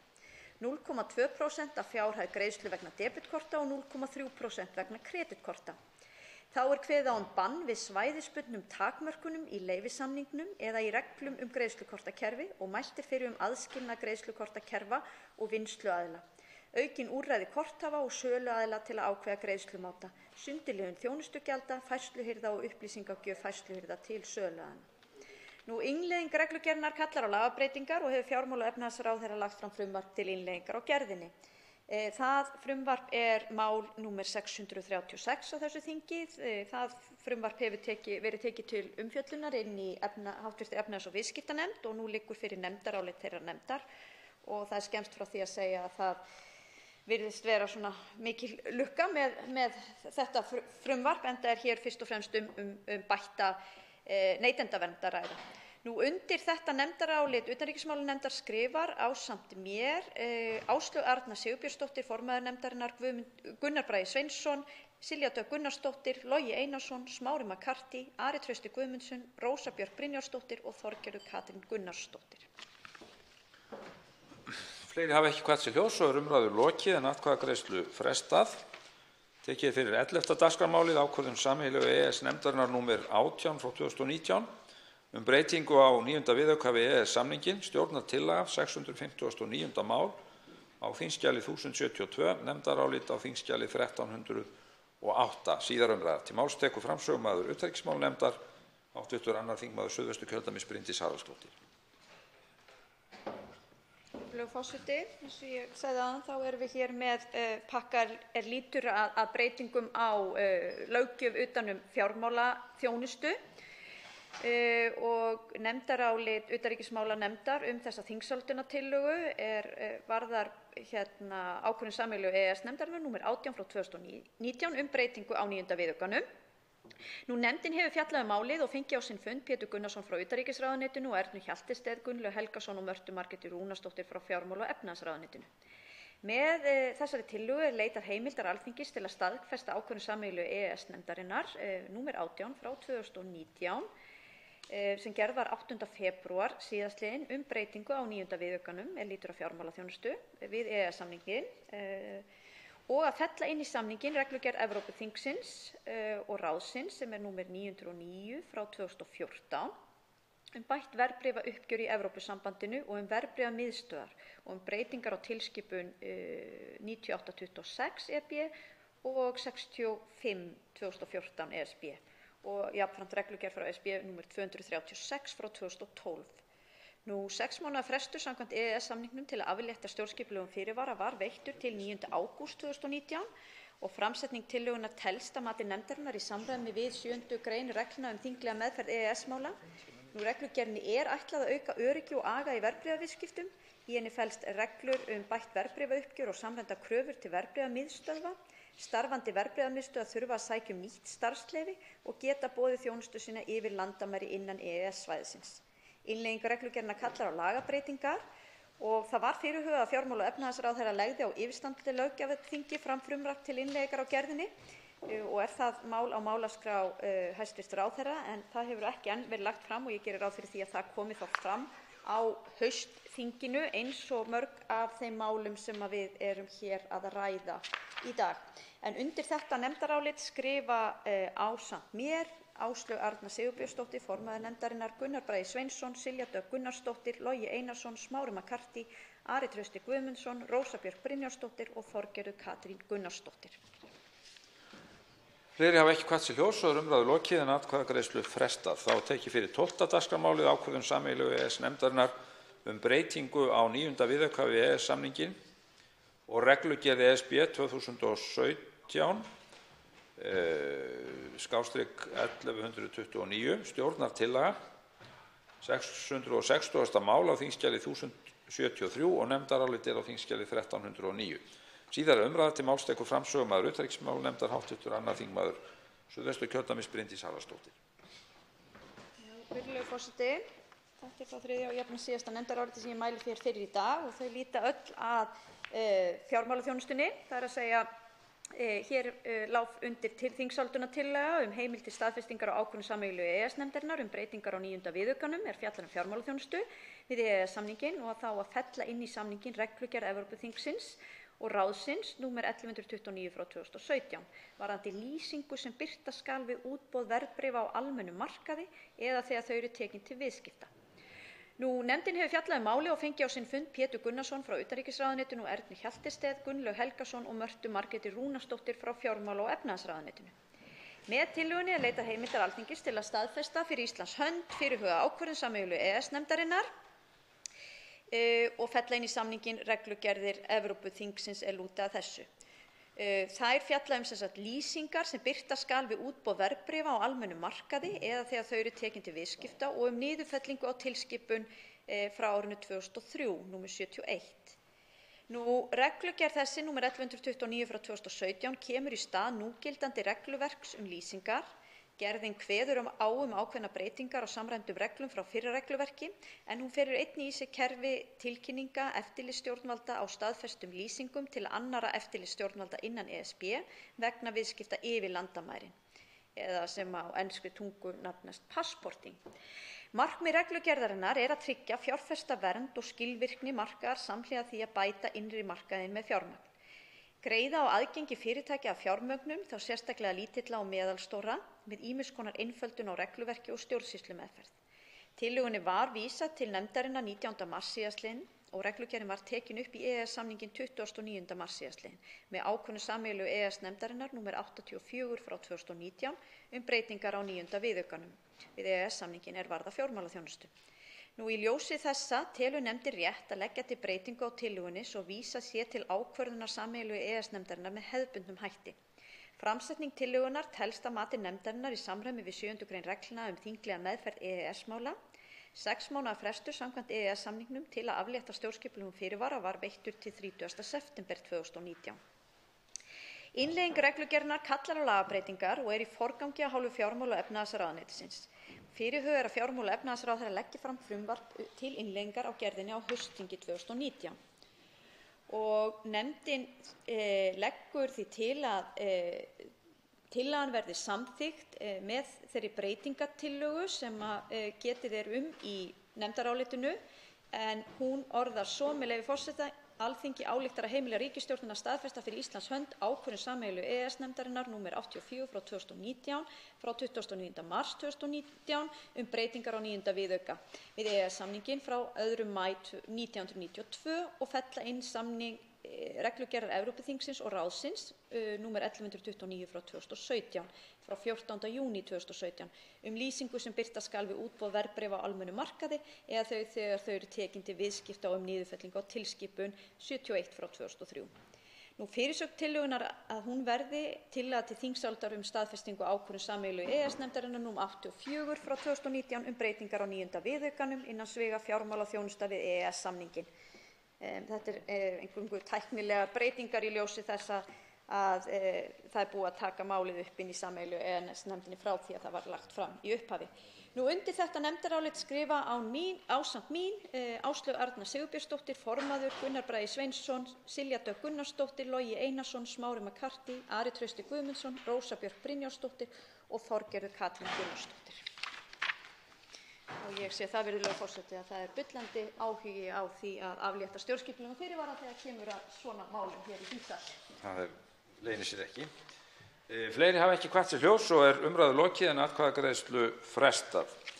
Tekið fyrir 13. dagskrármáli stefna alþjóðlega þróunarsamvinnu Íslands 2019–2023, stjórnartillaga 345. mál á þingskjali 416, nefndarálit á þingskjali 1208, síðari umræða. Til máls tekur framsögumaður utanríkismálanefndar, hv. 5. þingmaður Reykjavíkurkjördæmis norður, Áslaug Arna Sigurbjörnsdóttir. Hæstv. forseti, það mér mikil ánægja að mæla hér fyrir nefndaráliti með breytingartillögu stefnu alþjóðlega þróunarsamvinnu Íslands 2019–2023 frá utanríkismálanefnd hv. En nefndin fjallaði málið og fékk til sín talsverðan fjölda gesta til að fjalla það sem höfðu einnig sent inn umsagnir. Þar á meðal voru gestir frá utanríkisráðuneytinu, félagsvísindasviði Háskóla Íslands, jafnréttisskóla og landgræðsluskóla Sameinuðu þjóðanna, landgræðslu ríkisins, barnaheillum, SOS barnaþorpum, hjálparstarfi kirkjunnar og Rauða krossinum á Íslandi. En í lögum alþjóðlega þróunarsamvinnu Íslands, nr. 121/2008, kveðið á að ráðherra skuli 5. hvert ár leggja fram tillögu til þingsályktunar á Alþingi stefnu stjórnvalda alþjóðlega þróunarsamvinnu Íslands til 5 ára í senn, þar sem fram komi markmið og áherslur í málaflokkum. Tillögunni ætlað að marka þessa stefnu fyrir árin 2019–2023 að þessu sinni. Og þá lögð fyrir aðgerðaáætlun á 2 ára fresti, samanber fylgiskjal 1 með tillögunni. En grundvöllur stefnunnar heimsmarkmið Sameinuðu þjóðanna og áðurnefnd lög alþjóðlega þróunarsamvinnu Íslands og lög íslensku friðargæsluna og þátttöku hennar í alþjóðlegri friðargæslu nr. 73/2008. Tillagan var lögð fyrir þróunarsamvinnunefnd í samræmi við lög alþjóðlega þróunarsamvinnu Íslands og fylgir umsögn hennar sem fylgiskjal 2 með tillögunni.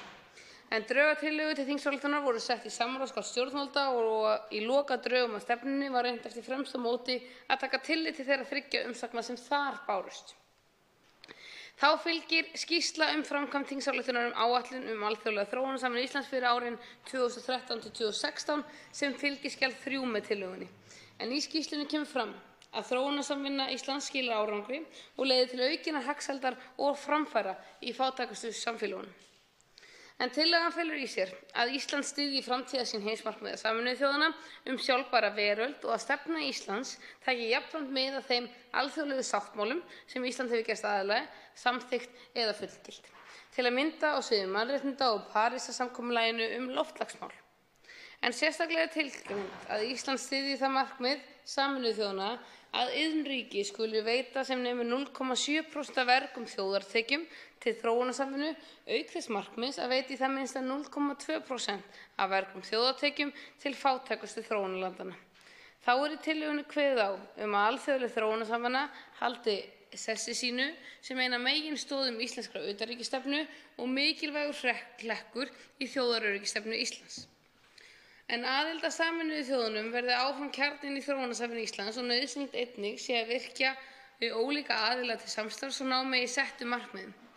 Mannréttindi skulu höfð að leiðarljósi í allri stefnunni þar sem jafnrétti kynjanna, réttindi barna og annarra berskjaldaðra hópa skulu ávallt vera í forgangi. Meginhugtök stefnunnar að þessu sinni eru ábyrgð, árangur og áreiðanleiki og í þeim umsögnum sem bárust nefndinni og við meðferð málsins ríkti samhljómur að tillagan væri jákvæð og henni bæri að fagna. Helstu athugasemdirnar sneru að því að ekki væri gengið nægilega langt í því að ná yfirlýsta markmiði að framlög Íslands til þróunarsamvinnu yrðu 0,7% af vergum þjóðartekjum, þó væri vissulega jákvætt skref að stefnt væri að því að framlögin verði 0,35% árið 2022. Jafnframt var vakin athygli á mikilvægi aukinnar þátttöku borgarasamfélagsins og atvinnulífsins á sviði alþjóðlegrar þróunarsamvinnu og loks var bent á að skoða þyrfti nánar það fyrirkomulag að hluta af því fjármagni sem fer í málaflokkinn varið til aðstoðar flóttafólki og umsækjendum alþjóðlega vernd á Íslandi, en í stefnunni vísað í fjármálaáætlun varðandi framlögin. Nefndin fagnar því að tillagan sé fram komin og telur hana vera til bóta. Mikilvægt sé að íslensk stjórnvöld styðji áðurnefnd markmið Sameinuðu þjóðanna að iðnríki veiti sem nemur 0,7% af vergum þjóðartekjum til þróunarsamvinnu og að íslensk stjórnvöld veiti í það minnsta 0,2% af vergum þjóðartekjum til fátækustu þróunarlandanna. Nefndin fagnar þeirri verulegu hækkun sem varð á framlögum til þróunarsamvinnu á tímabilinu 2013-17 og telur lykilatriði að framlögin séu vel nýtt og að sýnt sé fram á árangur af starfi Íslands. Nefndin tekur jafnframt undir þau sjónarmið sem fram komu við meðferð málsins að mikilvægt sé að vinna ötullega að því að ná 0,7% markmiðinu. Nefndin telur jákvætt að Háskóli Sameinuðu þjóðanna hafi veglegan sess í stefnunni líkt og raunin og telur mikilvægt að áfram verði lögð áhersla á að byggja upp færni einstaklinga og styrk stofnana í þróunarríkjum með starfsemi Jafnréttisskólans, Jarðhitaskólans, Landgræðslu og Sjávarútvegsskólans. Og þá tekur nefndin einnig undir þau sjónarmið sem fram komu við meðferð málsins að til bóta sé að landgræðsla sé orðið sérstakt áherslusvið undir sjálfbærri nýtingu náttúruauðlinda auk loftslags og umhverfismála. Nefndin telur jafnframt að áhugavert gæti verið að kanna nánari möguleika á aukinni þátttöku borgarasamfélagsins og atvinnulífsins. Nefndin leggur til breytingar á orðalagi í takt við ábendingar sem nefndinni bárust í umsögnunum tillöguna og nefndin leggur til að tillagan verði samþykkt með eftirfarandi breytingu. Við kaflann áherslur og markmið í fyrsta lagi C-lið 2. tölulið 4. málsgreinar orðið svo endurheimt vistkerfa, sjálfbær landnýting og takmörkun landhnignunnar. Í öðru lagi í 1. málsgrein 2. undirkafla verndun jarðarinnar og sjálfbær nýting náttúruauðlinda orðið svo íslensk stjórnvöld stuðla því að auka viðnámsþrótt samfélaga til að örva hagvöxt á grundvelli jafnaðar og sjálfbærrar auðlindanýtingar auk þess sem gripið verði til aðgerða vegna loftslagsbreytinga. Áhersla verði einkum lögð á nýtingu jarðhita og endurnýjanlega orku, sjálfbæra nýtingu auðlinda hafs, vatns og lands, endurheimt vistkerfa og ráðstafanir til að auka mótvægisaðgerðir og aðlögunarhæfni samfélaga vegna áhrifa af völdum loftslagsbreytinga. Í þriðja lagi er það 4. málsgrein 2. undirkafla, sama undirkafla en þar orðið svo veitt verði aðstoð til að takmarka landhnignun og endurheimt vistkerfa sem hafa raskast. Slíkar aðgerðir stuðli meðal annars að auknu fæðuframboði, bættri vatnsmiðlun og aukinni kolefnisupptöku í jarðvegi og gróðri. Þannig verði dregið úr skaðlegum áhrifum loftslagsbreytinga. Sérstök áhersla verði lögð á uppbyggingu þekkingar og færni á sviði sjálfbæra landnýtingar og landgræðslu vistfræði. Þorgerður Katrín Gunnarsdóttir var fjarverandi við afgreiðslu málsins en skrifar undir álit þetta samkvæmt heimild í 4. málsgrein 18. greinar starfsreglna fastanefna Alþingis og Gunnar Bragi Sveinsson, Logi Einarsson og Smári McCarthy skrifa undir álit þetta með fyrirvara sem þeir hyggjast gera grein fyrir í ræðu. Mig langar að nýta tækifærið og þakka hv. utanríkismálanefnd fyrir samstarfið í málinu. Það gekk afar vel og það var gaman að fjalla þetta mál í nefndinni, ekki síst eftir ferðalag tveggja nefndarmanna vegna tvíhliða samstarfs okkar í Mangótsi héraði í Malaví, þar sem hægt var að sjá með berum augum þann árangur sem næst af slíku samstarfi, eins og hægt að kynna sér nánar í skýrslu utanríkisráðherra sem var lögð hér fram fyrr í þessari viku.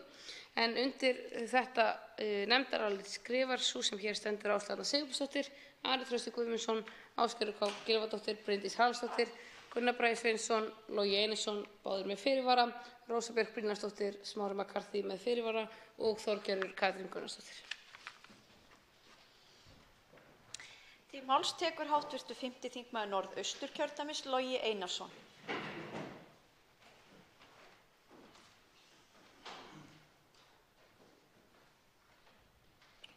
Frú forseti, já, það rétt að ég styð þetta mál og það auðvitað alltaf gott þegar við verjum meira fé og öxlum ábyrgð sem rík þjóð gagnvart fátækt, órétti, ójöfnuði og örbirgð annars staðar í heiminum.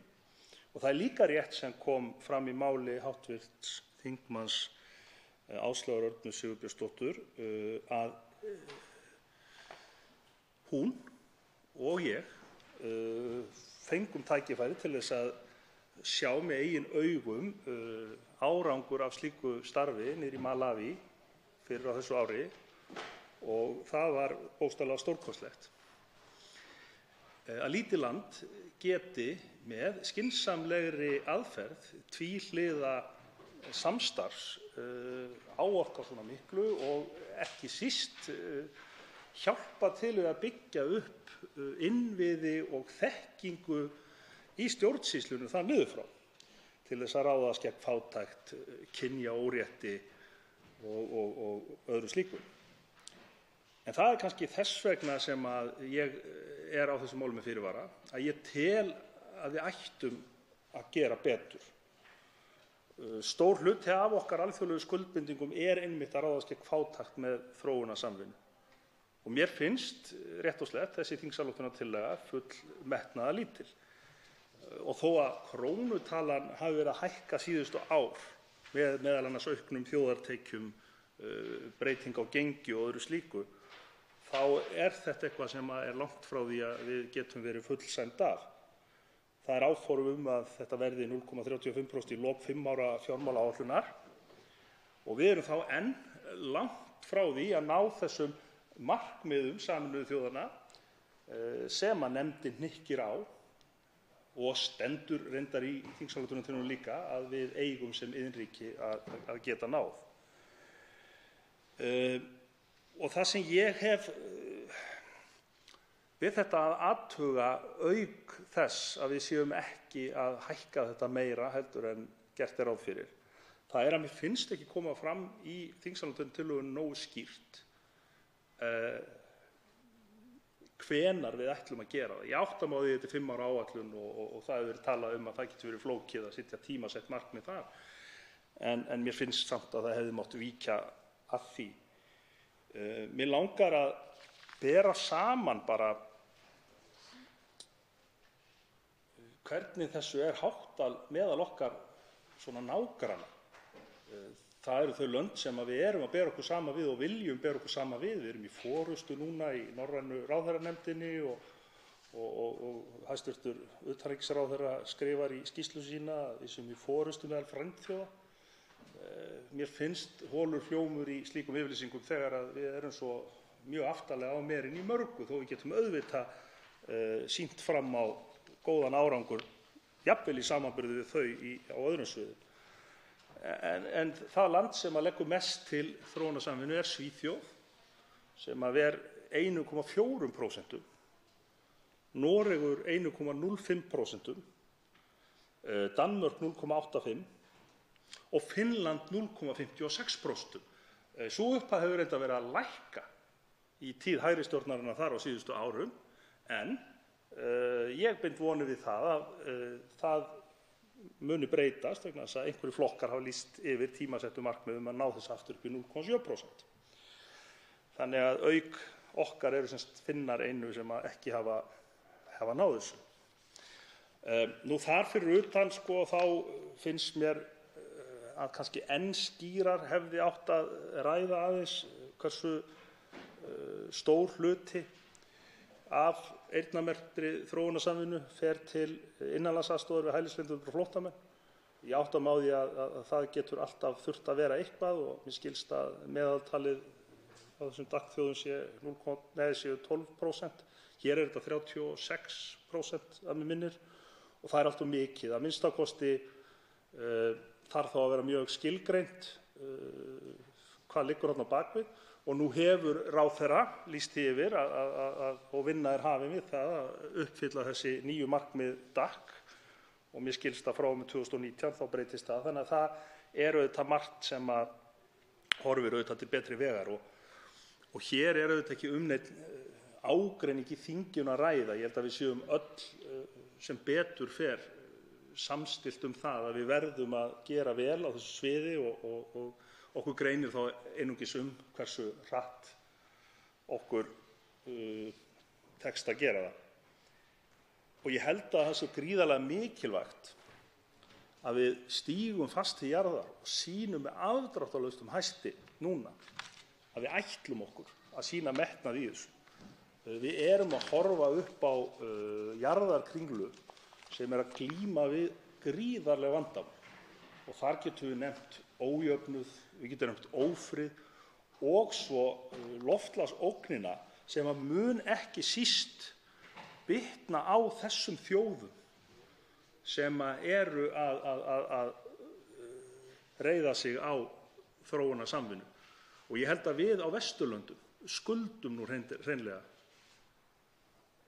mörgum ríkjum í fjarlægari heimshlutum það að koma með myndarlegum hætti að. Fyrir utan það svo að það er auðvitað öllum mannkyninu til góða ef að lönd almennt ná að reisa sig upp úr fátækt.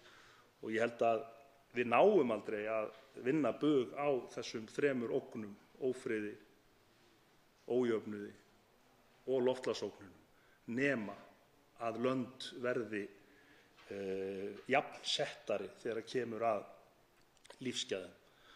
Þannig að ég fagna því auðvitað hins vegar að þessi þingsályktunartillaga sé komin fram og munu auðvitað greiða atkvæði vegna þess að hún stefnir í rétta átt.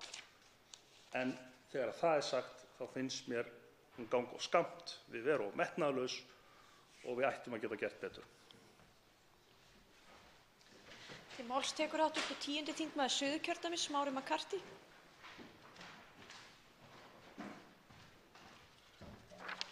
Frú forseti,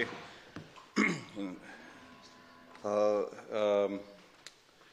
er full ástæða til að styðja þetta mál, enda er nauðsynlegt að við stöndum okkur vel í öllu sem snýr að þróunarsamvinnu, en ég gerði engu að síður fyrirvara við nefndarálitið, aðallega vegna þess að mér finnst rétt eins og hv. þingmanni Loga Einarssyni mikilvægt að árétta nauðsyn þess að við stöndum okkur við þær skuldbindingar sem við höfum gert, og þá er ég að vísa auðvitað í hinn 0,7% vergrar landsframleiðslu til þróunarmála sem er auðvitað búið að vera markmið mjög lengi en hefur aldrei verið náð, og þegar að yfirlýstu markmiði er ekki náð árum saman og jafnvel áratugum saman, þá fer maður auðvitað að spyrja sig hvort að það sé yfirlýst til þess að hafa lýst því yfir eða hvort að það sé yfirlýst til þess að mögulega ná því. Og mann er farið að gruna að það sé hið fyrra, að það sé ekkert endilega á bak við þetta. Auðvitað er búið að hækka í krónutalið töluvert mikið til þróunarmála á undanförnum árum, en það náttúrulega er svolítið kjánalegt að slá sem er krónutöluhækkun sem er ekki í anda þess skilning sem liggur til grundvallar þessari 0,7% af vergri landsframleiðslu tölu sem að hefur verið ákveðið að skuli miðast við í svona alþjóðlegu samhengi og þegar við vísum í krónutöluhækkun þá erum við hreinlega að segja að þar sem við erum ríkari í dag en í gær þá erum við á einhvern hátt orðin að betra fólki og ég held að það sé í besta falli rangt og líklega töluvert verra en það. Enn fremur þá mjög alvarlegur galli á okkar bókhaldi þegar að aðgerðir sem snúa að löggæslu og aðstoð við flóttafólk hér á landi talið sem þróunaraðstoð í einhverjum skilningi. Það auðvitað bókhald sem að þarf að leiðrétta vegna þess að þegar að fólk komið hingað þá það ekki lengur fólk í löndum sem þarfnast þróunaraðstoðar, heldur það fólk í vestrænu þróuðu ríki sem að biðja persónulega aðstoð við sig í ljósi þess að það gat ekki fengið þá aðstoð sem það þurfti heima fyrir. Þetta frekar augljóst og það við skulum halda áfram að telja okkur það til tekna, við skulum sinna okkar grundvallar ábyrgð að einhverju leyti svolítið vandræðalegt. Það ástæða til þess að nefna í þessu samhengi og að svo ég vísi í ágæta bók eftir Branko Milanovic sem heitir Global Inequality eða ójöfnuður í heiminum, að við ennþá á þeim stað í heiminum að það hvar í heiminum fólk fæðist líklega stærsti þátturinn í því að ákveða hversu miklar tekjur fólk getur haft yfir lífstíðina. Og það samkvæmt Milanovic þá getur bara það land sem þú fæðist í verið ráðið allt að 2/3 í þinni lífsafkomu. Og í sömu bók bent á að á síðustu áratugnum þá hefur fólk í fyrsta og öðrum tekjutíundum á heimsvísu hækkað hvað mest í tekjum en það þýðir í rauninni ekkert annað en það að fólk sem var með cirka $1 á dag eða 100 krónur í dag í tekjur núna komið upp í 200 krónur á dag sem að þykir töluverður árangur í prósentum talið en einhvað síður sultarmörk í alveg sama í hvaða landi fólk býr. Á sama tíma þá sá hópur sem hefur hækkað hvað næstmest sá hópur sem í 10. tekjutíund á heimsvísu og það auðvitað næstum því ógerlegt að bera þessa hópa saman þar sem að þeir sem í 10. tekjutíund þegar þeir hækka 60% miðað við fyrri stöðu á einum áratug þá þýðir það mögnun upp á fleiri $100,000 eða fleiri milljónir króna á ári. Og í þessu samhengi þá kannski rétt líka að hugsa út í þær stóru breytingar sem eiga sér stað í heiminum vegna þess að ástandið slæmt núna og það vita það allir en ástandið kemur mögulega til með að verða miklu, miklu verra. Í ágætri bók David Wallace Wells sem heitir Uninhabitable Earth eða óbyggileg jörð kemur fram að við 2 gráðu hitun, 2 gráðu meðalhitun andrúmsloftsins sem nánast ógerlegt að koma í veg fyrir á þessum tímapunkti þá erum við að horfa upp á hrun íshellna og að fleiri en 400 milljón manns á heimsvísu muni búa við vatnsskort, stórborgir í kringum miðbaug munu vera óbyggilegar og jafnvel tiltölulega norðarlega á heimskringlunni og sunnarlega þá munu hitabylgjur drepa þúsundir manna á hverju ári.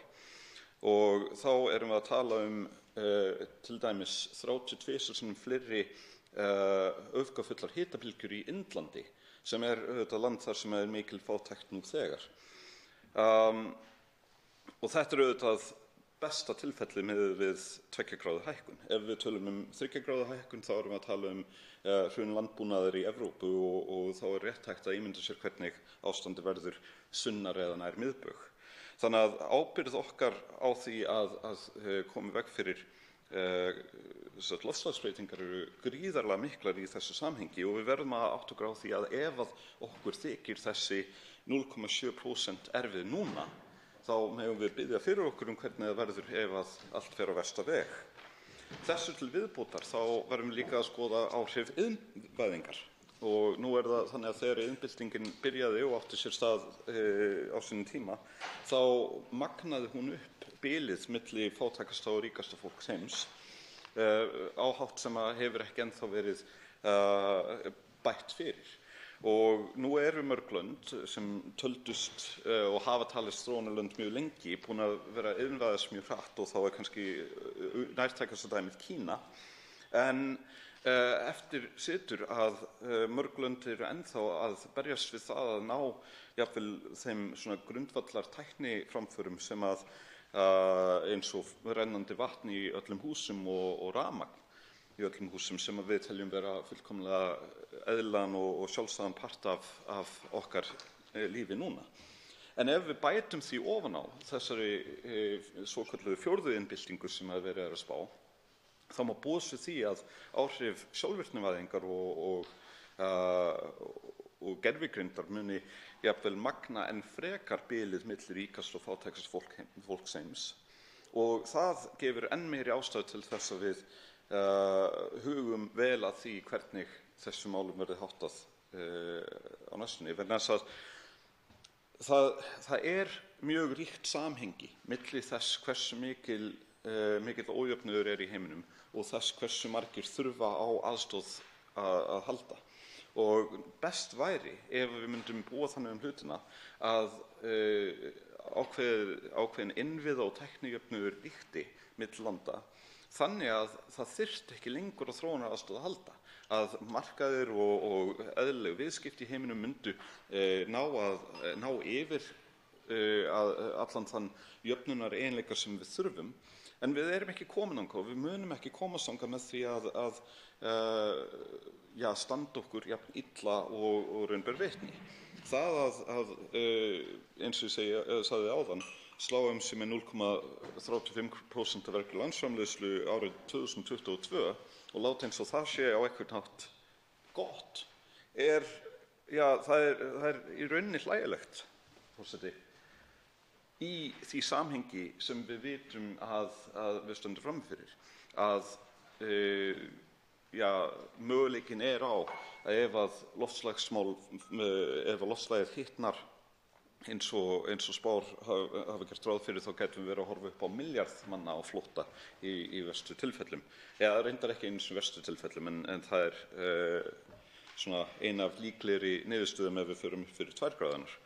Og þannig að þá milljón flóttamenn frá Sýrlandi allt í einu orðið að svona þægilegu og meðfæranlegu vandamáli sem að við hefðum alveg getað brugðist rétt við á sínum tíma. Ef lönd heimsins ætla að taka þróun og þróunaraðstoð alvarlega, þá mega þau ekki setja það fyrir sig að eyða aðeins meiri krónum í dag, hreinlega vegna þess að það í þeirra eigin þágu að standa sig betur svo að þau lendi ekki í því að þurfa að díla við eða fást við stærri vandamál í framtíðinni. Og það er hreint svona hagsmunamat án þess að maður sé að vísa í hin fjölmörgu mannréttinda og mannúðarrök sem eru til staðar í svona málum. Ef við stöndum okkur illa í þessu, þá munum við þurfa að fást við töluvert meiri flóttamenn í framtíðinni, við munum þurfa að fást við töluvert stærri vandamál í okkar hagkerfi í framtíðinni, það verður erfiðara fyrir okkur að nálgast mat og annað.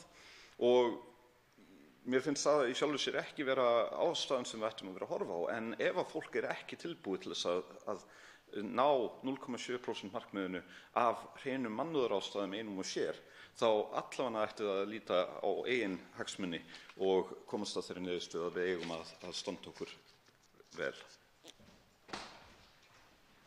Máls tekur hv. 6. þingmaður Suðvesturkjördæmis Gunnar Bragi Sveinsson.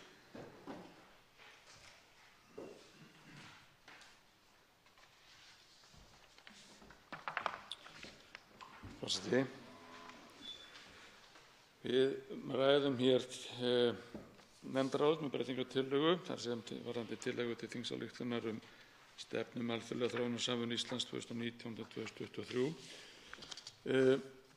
Ég ætla hér eftir að skýra örstuttan fyrirvara sem ég hafði á nefndarálitinu eða samþykkt þess. Hann lýtur nú ekki að meginefni þingsályktunarinnar eða nefndarálitsins. Þar nú allt svona frekar hefðbundið, það verið að bæta í. Það jákvætt að við sjáum að það svona ákveðinn metnaður varðandi það að auka þessi framlög og ég fagna hinu sérstaklega að sjá það í ljósi þess að hér fyrir nokkrum árum voru þeir sem nú halda stjórnvölinn ekkert sérstaklega innkeyptir fyrir því að auka mikið til þróunaraðstoðar. En hvað það? Þetta ánægjulegt að sjá að þarna verið að horfa til hækkunar á framlögum Íslands. Auðvitað eigum við ennþá langt í land með að komast þar sem við höfum lofað að gera og má velta fyrir sér hvort að það hvort það sé heilbrigt raunin fyrir okkur að vera með markmið sem við einhvern veginn sífellt erum að draga lappirnar með að ná í staðinn fyrir að setja fram trúverðuga áætlun þar sem allir geta sammælst að ná þessu markmiði á skemmri tíma en nú áætlað. Það voru sett hér þegar að fór að birta til eftir hrunárin voru sett mikil loforð fram af hálfu þáverandi ríkisstjórnar Jóhönnu Sigurðardóttur sem vitanlega stóðust engan veginn, það voru engin innistæða fyrir. En við eigum samt sem áður að vera svolítið brött þegar við horfum á þessi mikilvæg mál því að þróunarmál snúast ekki bara að hjálpa fátæku fólki, þau snúast vitanlega líka það að vernda allan heiminn, að gera öllum íbúum heims kleift eða sem flestum að búa mannsæmandi kjör og aðstæður. Þau snúast það að standa að reyna að koma í veg fyrir áframhaldandi neikvæða þróun þegar kemur af loftslagsmálum, hlýnun jarðar, eyðimerkurmyndun og svo framvegis. Þróunarmál snúast líka það að jafna kjör og fólks með það einmitt að markmiði að fleiri hafi það þokkalegt, að fleiri geti barist gegn vánni sem að klárlega fylgir umhverfisbreytingum.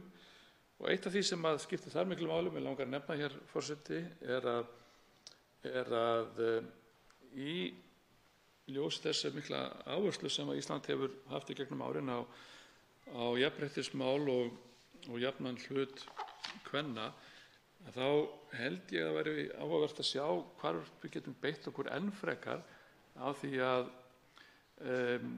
berjast fyrir því að konur geti eignast til dæmis land og landgæði eða fyrirtæki og fara í rekstur á við karlmenn.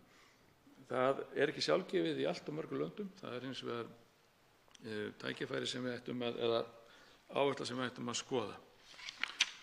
Nú, í þingsályktuninni sjálfri er talað svona frekar stutt finnst mér einmitt þennan málaflokk þegar kemur að þeim sóknarfærum sem við höfum í því að efla konur. Það hér minnst á ályktun Sameinuðu þjóðanna 1325 sem mjög mikilvæg konur, frið og öryggi, en ekki síst þurfum við að huga að þessum efnahagslegu þáttum þar sem við getum lagt okkur fram til þess að bæta stöðu og hag kvenna. Minni mig á, forseti, að sögu sem ég heyrði ég heimsótti Malaví eins og margir hér hafa gert einnig, að þar voru fjármunir sem voru veittir til hóps kvenna til þess að kaupa reiðhjól. Þú geta keypt minni með 2 reiðhjól til þess að geta ferðast og heimsótt konur sem voru í barnsnauð eða aðstoða þær. Þessar ágætu konur tóku þá ákvörðun að leigja annað reiðhjólið, leigðu það manni sem gat nýtt það í annað og fengu fyrir það umtalsverða fjármuni sem þær gátu síðan nýtt til þess að styrkja og efla ennþá það umhverfi sem að þær voru að vinna í.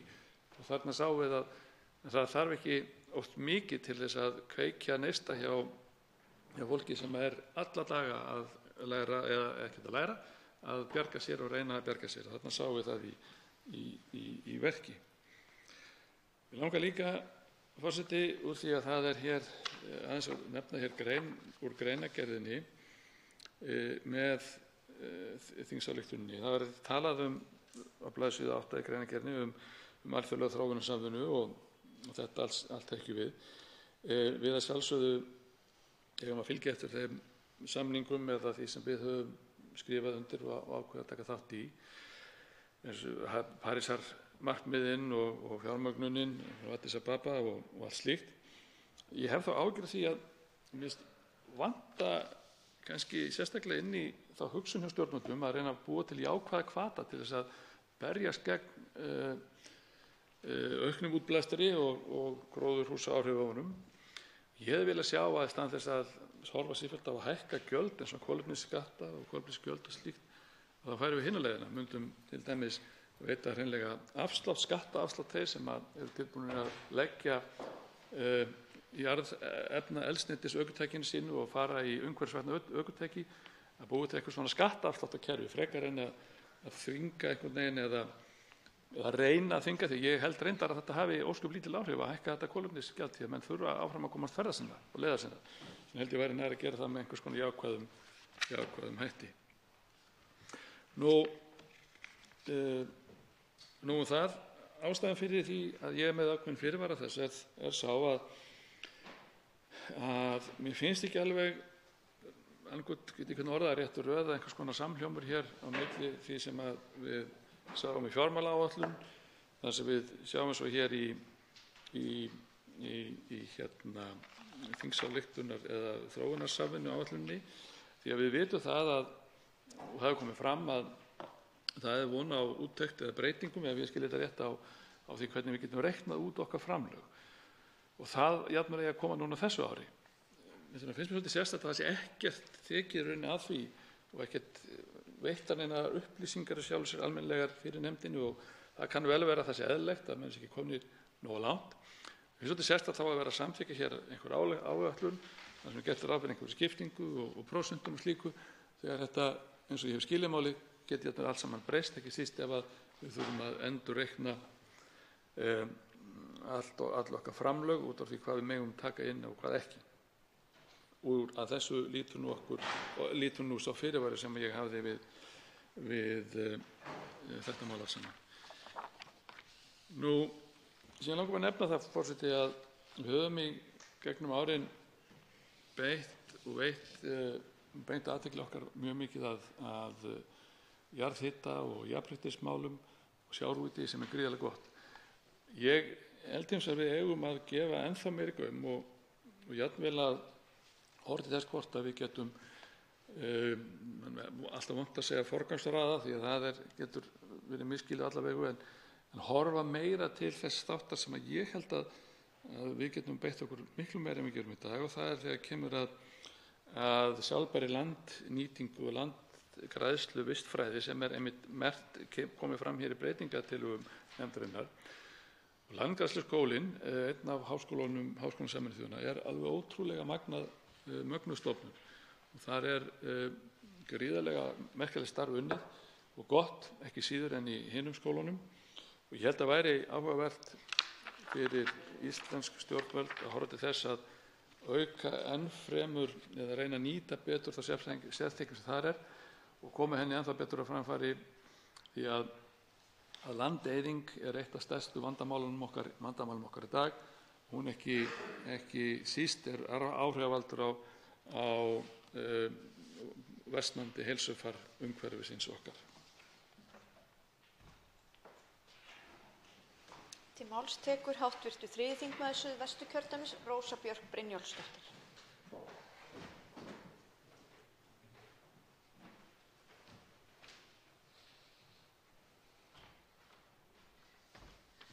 Frú forseti. Við ræðum hér, eins og fram hefur komið, þingsályktunartillögu stefnu alþjóðlega þróunarsamvinnu Íslands til ársins 2023.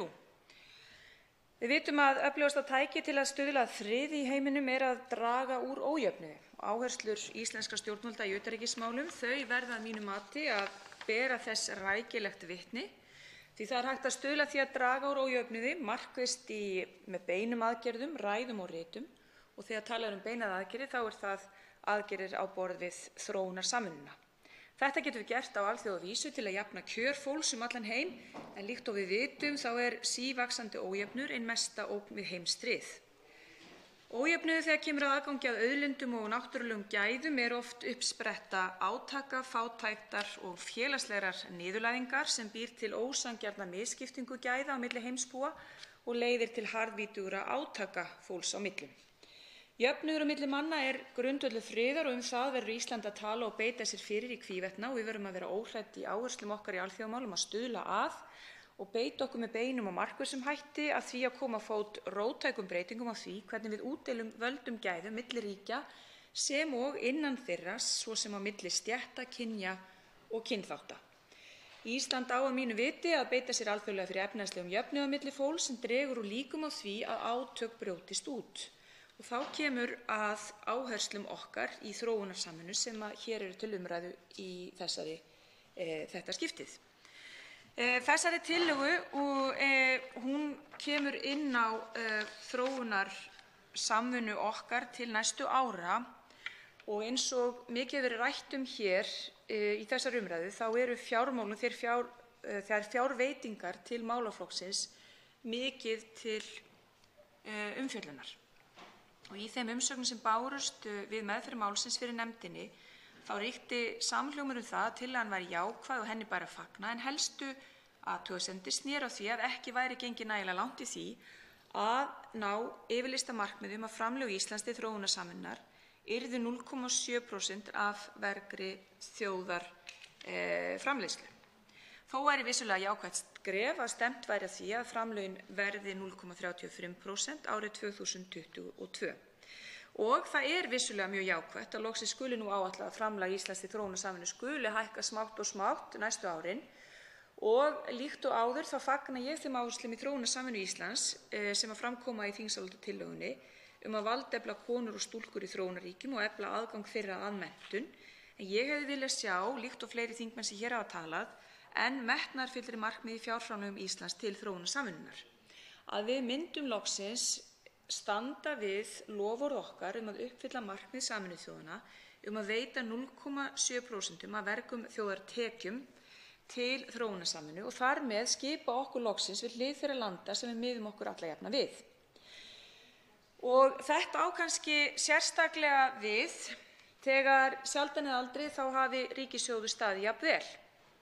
Og eins og fram kemur í nefndarálitinu að þá mikilvægt að íslensk stjórnvöld styðja áðurnefnd markmið Sameinuðu þjóðanna að iðnríki veiti sem nemur 0,7% af vergum þjóðartekjum til þróunarsamvinnu og að Ísland veiti í það minnsta 0,2% af vergum þjóðartekjum til fátækustu þróunarlandanna. Og nefndin tekur að sjálfsögðu undir þau sjónarmið sem fram komu við meðferð málsins að mikilvægt sé að vinna ötullega því að ná þessu 0,7% markmiði. En ég vil líka vekja athygli á því sem fram kemur hér í nefndarálitinu varðandi það að það þarf að skoða nánar það fyrirkomulag að hluta af þessu fjármagni sem fer í málaflokkinn sé varið til aðstoð flóttafólki og umsækjendum alþjóðlega vernd á Íslandi. Því miður ennþá svo að Ísland veitir of stórum hluta af þeim framlögum til þróunarsamvinnu í aðstoð við flóttamenn og hælisleitendur hér innanlands. Og þó að þeir fjármunir séu kannski hluti af opinberri þróunaraðstoð Íslands það að þeir fjármunir séu hluti af opinberri þróunaraðstoð Íslands á erlendri grundu fellur einfaldlega alls ekki undir almennar skilgreiningar á þróunarsamvinnu og alls ekki í samræmi við áherslur Íslands í þeim málaflokki. Og í síðustu jafningjaúttekt DAC-nefndarinnar minnst á þetta hlutfall sem tæplega 12–13% af þeim fjármunum Íslands sem fara í málefni flóttafólks og hælisleitenda af þróunarsamvinnu fjármunum. Og við getum vonandi flest verið sammála það að það þarf sannarlega að auka fjármuni í málaflokkinn sem snýst hælisleitendur og móttöku fólks sem hingað leitar eftir alþjóðlegri vernd, en ekki að taka þá fjármuni af fjármunum þróunarsamvinnunnar. Málefni flóttafólks og hælisleitenda hér á landi falla undir verkefnasvið velferðar- og innanríkisráðuneytisins og eiga að vera aðskilin framlagi Íslands til þróunarsamvinnu á alþjóðavettvangi. Og að því sögðu þarf Ísland að axla ábyrgð og koma fólki í neyð til hjálpar eins og mögulegt bæði með því að taka á móti fleiri flóttafólki og styðja fólk í því að geta lifað með reisn annars staðar í heiminum. En það gerist líka í gegnum þróunarsamvinnuna og meiri fjármunir í þá vinnu. Íslandi ber siðferðisleg skylda að auka framlag sitt í þróunar- og mannúðarmál og að því eigum við að stefna af alefli. Því enginn vill flýja, enginn kýs það hlutskipti í lífinu að flýja sína heimahaga vegna stríðsátaka, ófríðar eða fátæktar. En ég vil líka nota þetta tækifæri hér í þessum umræðum þingsályktunartillögu um þróunarsamvinnu til að hrósa því sem hefur verið vel gert í þróunarsamvinnu á vegum íslenskra stjórnvalda og því sem íslensk stjórnvöld og íslenskir starfsmenn þróunarsamvinnu hafa komið til leiðar í gegnum þá vinnu. Íslensk verkefni hafa vakið mikla athygli og fjármunir hafa verið vel nýttir. Og mig langar að lokum að vekja athygli á breytingum og orðalagi varðar umhverfisþáttinn sem sífellt að verða stærri og umfangsmeiri þáttur þróunarsamvinnu. Því við sjáum það víðveitna að fólk farið að flýja sína heimaga, ekki eingöngu vegna stríðsátaka eða skerandi fátæktar, heldur líka vegna loftslagsbreytinga. Og við sjáum það og því spáð nú að næsti stóru fólksflutningar á heimsvísu verða vegna loftslagsbreytinga. Og þar erum við helst að líta til þeirra landa í kringum Sahara-eyðimörkina í Afríku og þess vegna ríður svo mikið á að við setjum mikla vinnu í það að sporna gegn þeim loftslagsbreytingum sem við stöndum frammi fyrir og við tengjum það líka við þróunarsamvinnuna. Þessar breytingar á orðalagi eru í takt við ábendingar sem nefndinni bárust í umsögnum tillöguna og ég vil bara vekja athygli á þeim vegna þess að við stöndum á miklum tímamótum varðar loftslagsmálin og þau snert okkur öll sem á jörðinni búa og ekki síst fátækasta fólkið sem býr við mestu neyðina, sem hefur minnstu tækifærin til þess eða minni tækifæri heldur en við sem að búum við meiri allsnægtir til þess að snúa þessari þróun við og beita okkur á alefli gegn því, gegn loftslagsbreytingum. Ég held að þrátt fyrir þessa miklu athugasemdir sem ég kem á framfæri hér, frú forseti, í minni ræðu varðandi framlög okkar til þróunarsamvinnu og það ítrekuðu óskir mínar og annarra þingmanna það að hækka þau framlög í takt við þær alþjóðlegu skuldbindingar sem við höfum axlað og styðjum við, að þá það samt sem áður jákvætt að þau framlög séu að hækka og að við beitum okkur á alefli fyrir því að aðskilja þessa fjármuni frá þeim fjármunum sem notaðir eru til móttöku hælisleitenda og fólks sem hingað leitar eftir alþjóðlegri vernd. Í báða þessa málaflokka þurfum við að setja meiri fjármuni til þess að axla þær siðferðislegu skyldar sem okkur ber í alþjóðlegu samhengi. Til máls tekur hv. 3. þingmaður Suðurkjördæmis Birgir Þórarinsson.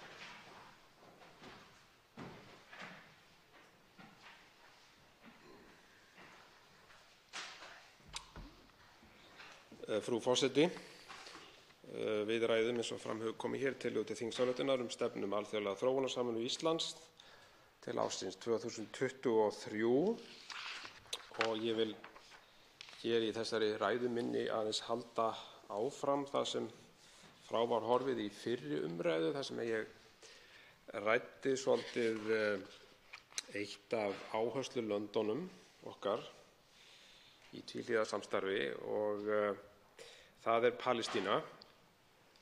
En ég vil fyrst upphafið byrja á því að þakka hinu ágæta starfsfólki utanríkisráðuneytisins sem hefur unnið að þessum málaflokki og hefur staðið sig mjög vel að mínu mati. Það er búið að gera marga góða hluti og er verið að gera marga góða hluti á þessu sviði. Og svo eftir er tekið á alþjóðavettvangi, myndi ég segja. Einnig vil ég þakka störf nefndarinnar sem hafa verið ágæt og það er ákaflega dýrmætt í þessum málaflokki að við höfum gott og hæft starfsfólk sem vinnur bæði hér heima og erlendis á vettvangi. Það fer gott orð af íslensku starfsmönnum sem starfa erlendis og ég þekki það sjálfur og það er okkur mjög dýrmætt og dýrmætur mannauður sem við eigum þar. Það segir hér á blaðsíðu 4 varðandi þverlæg málefni. Nálgun íslenskra stjórnvalda í allri þróunarsamvinnu byggist á mannréttindum með vísun í alþjóðleg viðmið í mannréttindamálum. Og síðan er rætt hérna jafnrétti kynjanna sem grundvallast á mannréttindum og þau verði áfram forgangsmál í þróunarsamvinnu. Og ég fagna að sjálfsögðu þessari áherslu sem er mjög mikilvæg og þá vildi ég koma að málefnum Palestínu vegna þess að það er land sem þarf svo sannarlega á aðstoð að halda og það sem líka skiptir máli í þessu sambandi er að það fer góður orðstír af okkur meðal palestínskra stjórnvalda og Palestínumanna almennt. Þeir líta upp til Íslands. Við erum eins og við þekkjum fyrsta vestræna ríkið sem samþykkti sjálfstæði Palestínu og Palestínumenn kunna mjög svo að meta það og það er mjög mikilvægt í þessu starfi öllu að hafa góðan orðstír. Hann er gulli líkastur eins og svo má orði komast þegar kemur að þessum málaflokki vegna þess að þarna er fólk sem hefur gengið í gegnum mikla hörmungar og erfiðleika og vantraust almennt er mikið meðal þessa fólks en það skiptir líka máli í þessu sambandi að við þekkjum það náttúrulega að nálægðin við Ísrael hefur mikil áhrif og sú langa og mikla deila sem ríkir á milli þessara tveggja ríkja hefur veruleg áhrif í Miðausturlöndum en það er líka jákvætt að við eigum góð samskipti við Ísrael. Ég held að það sé líka mikilvægt til þess að við getum tekið samtalið við stjórnvöld í Ísrael það sem betur má fara í samskiptum við nágrannaríki Palestínu. Ég hef verið talsmaður þess, frú forseti, að við látum meira að okkur kveða þegar kemur að friðarumleitunum vegna þess að ég tel að við eigum þar mjög góða möguleika og ekki síst vegna þess að við erum herlaus þjóð og við erum þjóð án vopnaframleiðslu og það skiptir verulegu máli þegar kemur að friðarumleitunum og ég fullyrði það hér að þó að við séum lítil þjóð að þá erum við stór þjóð á alþjóðavettvangi þegar kemur að friðarmálum og þetta er sérstaða sem við ættum svo sannarlega að nýta okkur og vera óhrædd við að nýta okkur og þá vísa ég til þess að traustið skiptir verulegu máli og eins og hvað varðar deilu Ísraelsmanna og Palestínumanna þá bera báðar þessar þjóðir virðingu fyrir okkur. Eins og ég sagði, við vorum fyrst vestræna þjóða til þess að viðurkenna sjálfstæði Palestínu en við líka skiptum verulegu máli þegar að stofnun Ísraelsríkis átti sér stað 1948 og Ísraelsmenn líta upp til okkar í þeim efnum. Þannig að þarna er ákveðið tækifæri sem að mér finnst að sé vannýtt og við ættum að stíga frekari skref í því að undirbúa það að reyna að koma að einhvers konar friðarumleitunum og ég er nú ekki að tala kannski um deiluna í heild sinni sem slíka heldur eru bara ákveðin málefni sem hægt er að leggja sig fram bæði í samtali við bæði stjórnvöld og stjórnvöld Ísraels. Og ég nefni til dæmis bara ferðafrelsi. Að nú það þannig að stór hluti Palestínumanna býr ekki við ferðafrelsi. Það að segja að þeir sem búa á Vesturbakkanum, þeir þurfa að, ef þeir ætla að ferðast til útlanda, þeir sem búa Ramallah, Nablus, Jenin og fleiri borgum, að þeir þurfa að ferðast til Jórdaníu til þess að geta farið erlendis og þeir þurfa sem sagt að leggja þarna á sig töluvert ferðalag til þess að geta farið þá til útlanda í staðinn fyrir það ef þeir hefðu heimild til þess að fljúga einfaldlega frá Tel Aviv, að þá tekur það ekki nema hálftíma fyrir Palestínumenn á Vesturbakkanum að keyra til Tel Aviv ef það væri heimild, en hins vegar tekur það heilan dag og stundum rúmlega það, jafnvel 2 daga að ferðast til Jórdaníu. Þarna eru sjálfsögð mannréttindi sem við getum svo sannarlega talað fyrir og átt samtal við þessi stjórnvöld það hvort það sé ekki hægt að liðka til í þessum efnum, vegna þess að það þarf alltaf í svona málum þriðja aðila til þess að koma að málum og reyna að finna lausnir. Ég vil líka nefna annað hérna sem ég tel að við ættum að skoða. Það atvinna ungs fólks meðal Palestínumanna. Það ríkir mjög mikið atvinnuleysi á Vesturbakkanum og á Gaza. Það vill svo til að Palestínumenn og þeir halda því mjög til haga og eru stoltir af því að þeir eru vel menntaðir. Mjög mikið af ungu fólki með háskólagráðu en eftir að háskólanámi loknu að þá lítið atvinnutækifæri, mjög lítið atvinnutækifæri og atvinnuleysi mikil meðal ungs fólks. Hins vegar þörf fyrir mikið af þessu unga fólki í störf í Ísrael. Og þarna finnst mér að við ættum að reyna að tala fyrir því að unga fólki fái greiðari aðgang að atvinnu í Ísrael. Það mjög þungt kerfi fyrir Palestínumenn að fá atvinnu í Ísrael, leyfisveitingar og umsóknir sem taka marga mánuði upp í ár og mjög takmarkaður fjöldi af atvinnuleyfum sem veitt eru. En hins vegar þörf fyrir starfsfólk, en hins vegar þá gengur það mjög erfiðlega að fá Ísraelsmenn til þess að liðka til í þessum efnum. Þetta skiptir verulegu máli og þegar rætt við unga fólkið í Palestínu að þá eru áherslur þess unga fólks alveg sama og hér heima á Íslandi. Það að segja, fólk vill koma sér upp heimili, það vill hafa atvinnu og stofna fjölskyldu. Og það á hins vegar mjög erfitt með vegna þess að atvinna á mjög takmörkuðum skorti fyrir þetta unga fólk og þarna held ég að við getum látið á okkur leiða með því að eiga samtal við Ísraels stjórnvöld þetta. Þetta félagslega mjög mikilvægt og það eru ýmis vandamál sem skapast og mörg sem skapast vegna atvinnuleysis og sérstaklega á þessu svæði og mjög brýnt að reyna að bæta úr þessu. Þarna höfum við, eins og ég segi áður, tækifæri sem við ættum að nýta okkur og væri óskandi að við gætum látið okkur kveða í þessum efnum, en við eigum að vera óhrædd við það að nálgast Ísraels stjórnvöld með þetta.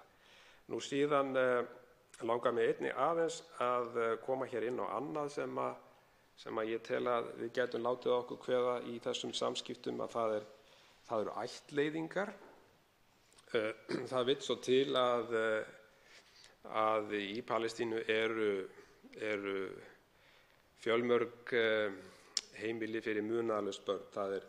Það eru fjölmörg börn sem eru munaðarlaus í Palestínu og ástæðan á líka rætur að rekja í þeirri menningu sem þar ríkir og þá komum við svolítið að þessari áherslu okkar sem kvenfrelsið, að það vill nú bara þannig til að ef að stúlkur verða barnshafandi utan hjónabands hjá Palestínumönnum og þá nú reyndar við Arabalöndin almennt, að þá það afar illa séð og þessar stúlkur verða og fæða sín börn en verða að gefa þau frá sér vegna þess að fjölskyldur þessara stúlkna viðurkenna ekki og taka ekki að sér þessi börn sem eru þá óskilgetin eins og sagt er.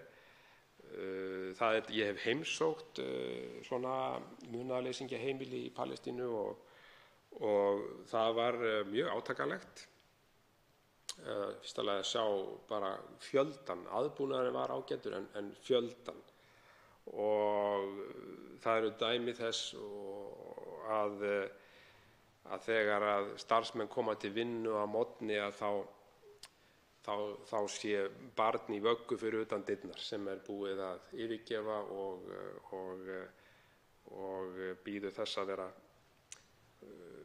að vera alið upp á munaðarleysingjaheimili. Þannig að ég tel að þarna gætum við reynt að liðka til. Við gætum átt þetta samtal við palestínsk stjórnvöld það að greiða fyrir ættleiðingum hingað til lands frá Palestínu. Vegna þess að það er þörf hér á Íslandi. Það eru eftir síðustu tölum sem ég hef heyrt rúmlega 50 manns sem á biðlista eftir ættleiðingum hér á Íslandi. Þannig að þarna væri hægt að svo sannarlega koma til hjálpar og ég tel að þarna sé tækifæri sem að við gætum nýtt okkur í ljósi þess að við eigum gott stjórnmálasamband við Palestínu og reyna að greiða fyrir þessu. Nú síðan fagna ég því að sjálfsögðu að við erum að styrkja þessar alþjóðlegu stofnanir eins og til dæmis UNRWA sem starfar fyrir palestínska flóttamenn, eiginlega flóttamannahjálp Sameinuðu þjóðanna fyrir palestínska flóttamenn í 5 löndum. Við höfum stutt ágætlega við bakið á þeim með fjárframlögum og útsendum starfsmönnum sem hafa verið að standa sig vel og mikil þörf fyrir. Ég held að sé líka nauðsynlegt í þessu sambandi að við skoðum aðeins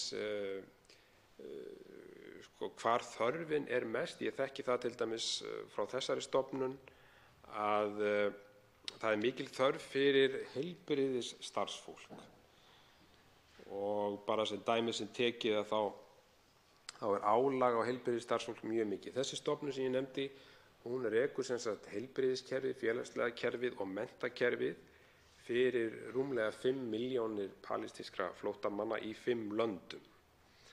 Og þetta er stærsta stofnun Sameinuðu þjóðanna sem að rekin að stærstum hluta fyrir styrktarfé og að gera mjög góða hluti og mjög mikilvæga í því erfiða ástandi sem ríkir á þessu svæði.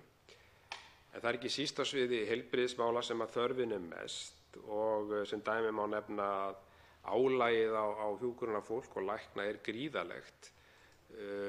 Eins og til dæmis bara niður á Gaza þá eru á heilbrigðisstofnunum, heilsugæslum þar tekur læknir á móti rúmlega 100 sjúklingum á dag. Það er að segja einn sjúklingur hann fær sirka 3 mínútur. Þannig að við sjáum hjá lækni, þannig að við sjáum að álagið er gríðarlegt og þarna held ég að við getum látið á okkur kveða með því að senda hjúkrunarfræðinga, ljósmæður til dæmis, mikil þörf fyrir þær á þessu svæði líka. Þannig að þarna er áherslu þáttur sem ég tel að við eigum að horfa til og auka okkar hlutdeild í. Nú, það er auk þess Annað sem ég vildi nefna hér að lokum, frú forseti, að í þessu samhengi er að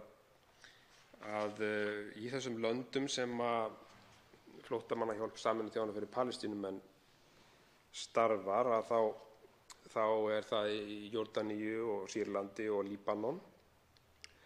Og það er ekki síst, ég vil aðeins beina hér í lokin athyglinni að Líbanon vegna þess að þar er ástandið mjög erfitt í flóttamannabúðum í Líbanon vegna þess að stjórnvöld í Líbanon hafa ekki viljað greiða götu þessa flóttafólks. Það heldur því algjörlega einangruðu, það fær ekki atvinnuleyfi í Líbanon og ástandið er almennt erfitt. Þarna er auk þess töluverður hópur kristinna flóttamanna í þessum flóttamannabúðum sem hefur átt undir högg að sækja og hefur sætt ofsóknum. Og ég hef talað fyrir því og ég gerði það hér úr þessum ræðustól að íslensk stjórnvöld beiti sér fyrir því innan Mannréttindaráðs Sameinuðu þjóðanna sem við eigum nú sæti að tala fyrir því að fordæma ofsóknir gegn kristnu fólki. Það er nú bara þannig að kristnir eru sá trúarhópur í heiminum sem sætir mestum ofsóknum. Og ég held að við ættum að horfa svolítið til þessa þegar við tökum á móti flóttafólki hingað til lands, og við höfum verið að taka á móti flóttafólki einmitt úr flóttamannabúðum frá Líbanon, að við horfum svolítið til þessa kristna hluta vegna þess að hann sætir þarna ofsóknum og hefur svo sannarlega þörf fyrir því að komast frá þessum stað. Það er nú bara þannig að aðlögun flóttamanna hér á Íslandi er öll mun auðveldari ef kristna flóttamenn er að ræða.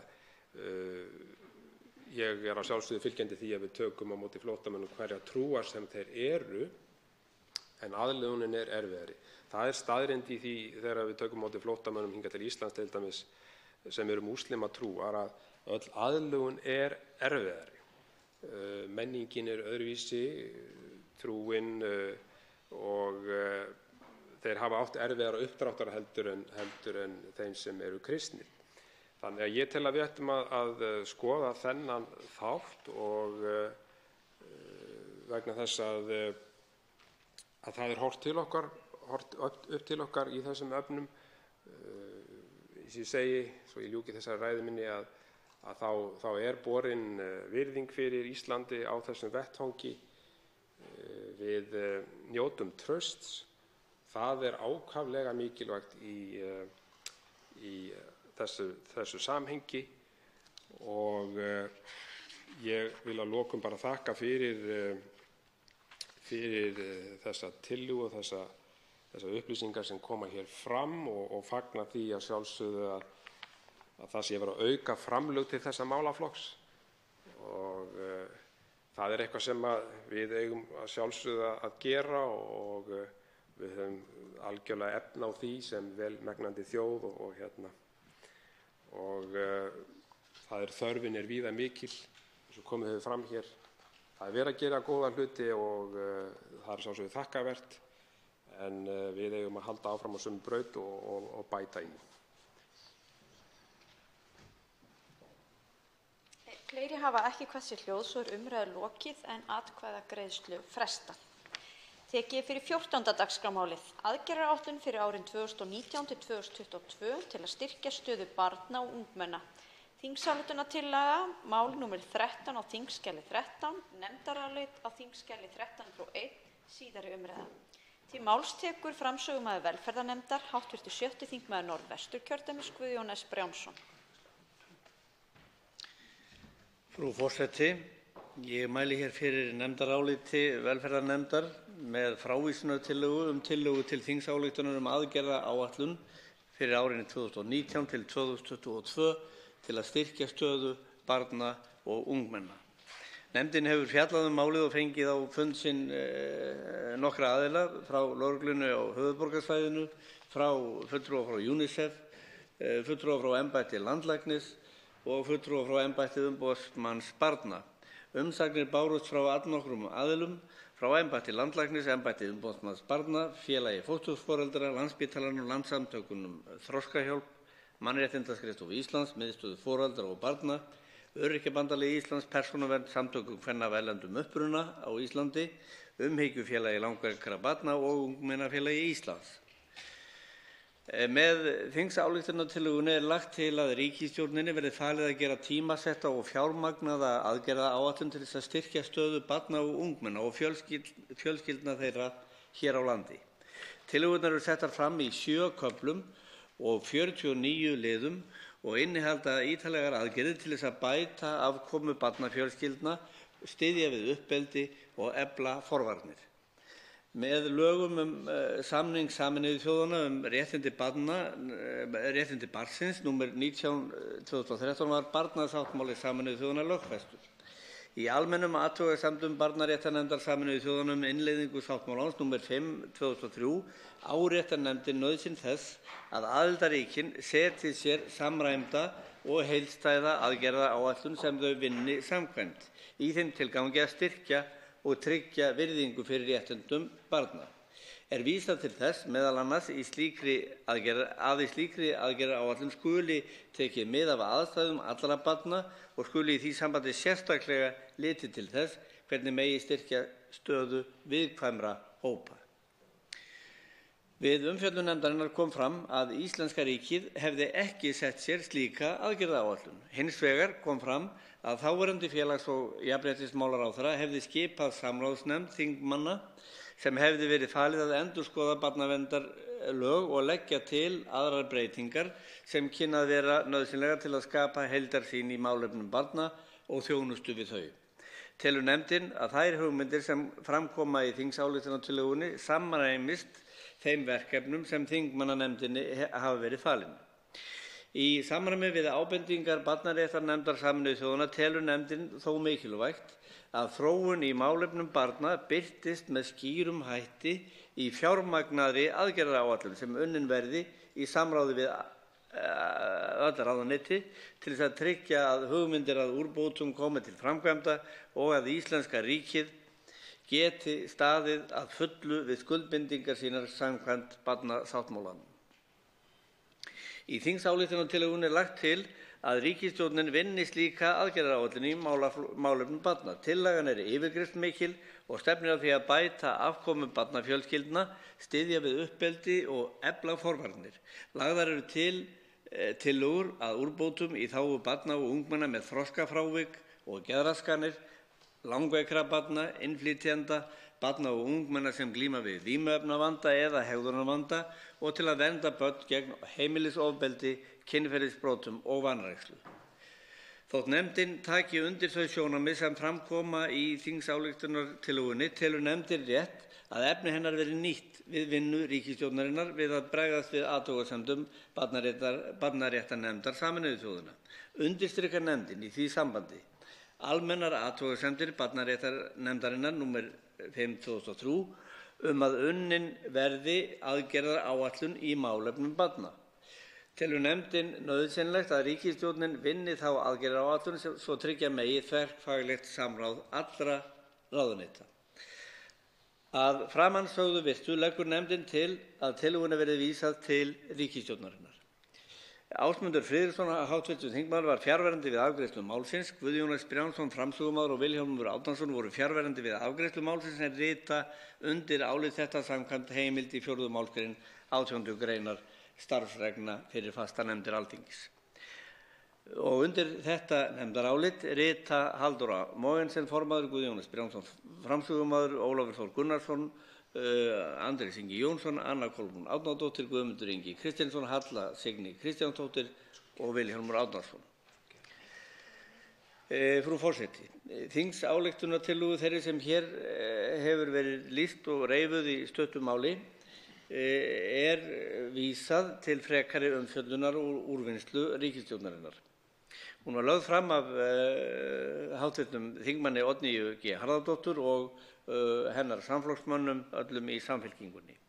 Eins og fram hefur komið þá þessi tillaga umfangsmikil. Hún ítarleg og skipti í 7 kafla eins og fyrr hefur verið drepið á, sem hver sig tekur á mikilvægum þáttum til að styrkja stöðu barna og fjölskyldna þeirra hér á landi.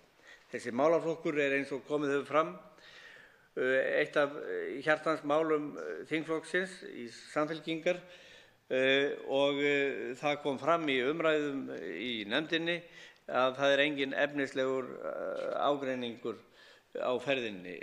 Það var eindrægni í málinu en það var sátt það í ljósi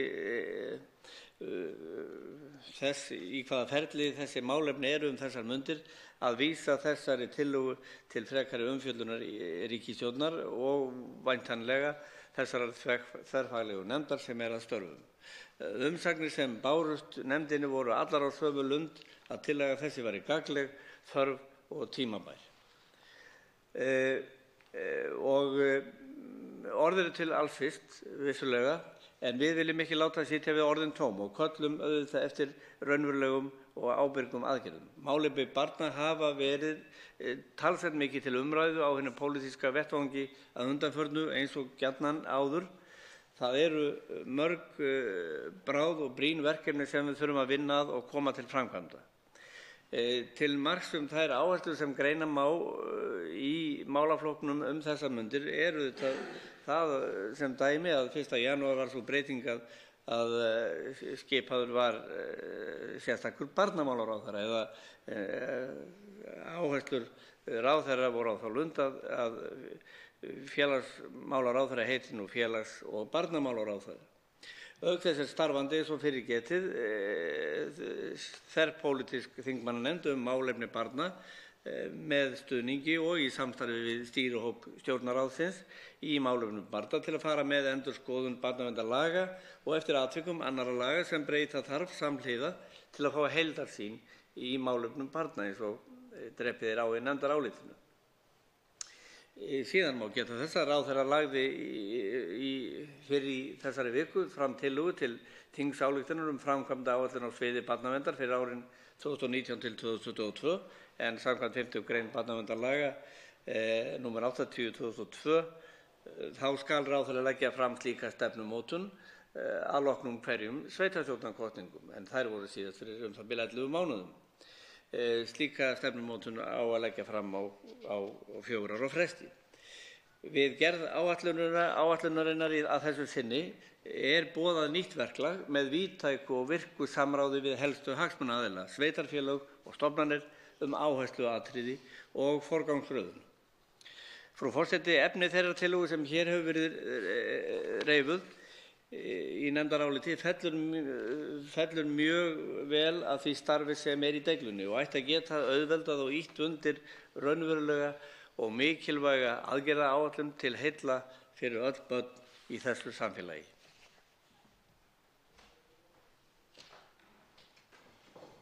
Það verður gert hlé á þessum þingfundi í rúman hálftíma eða til 13:30. Þingfundi frestað.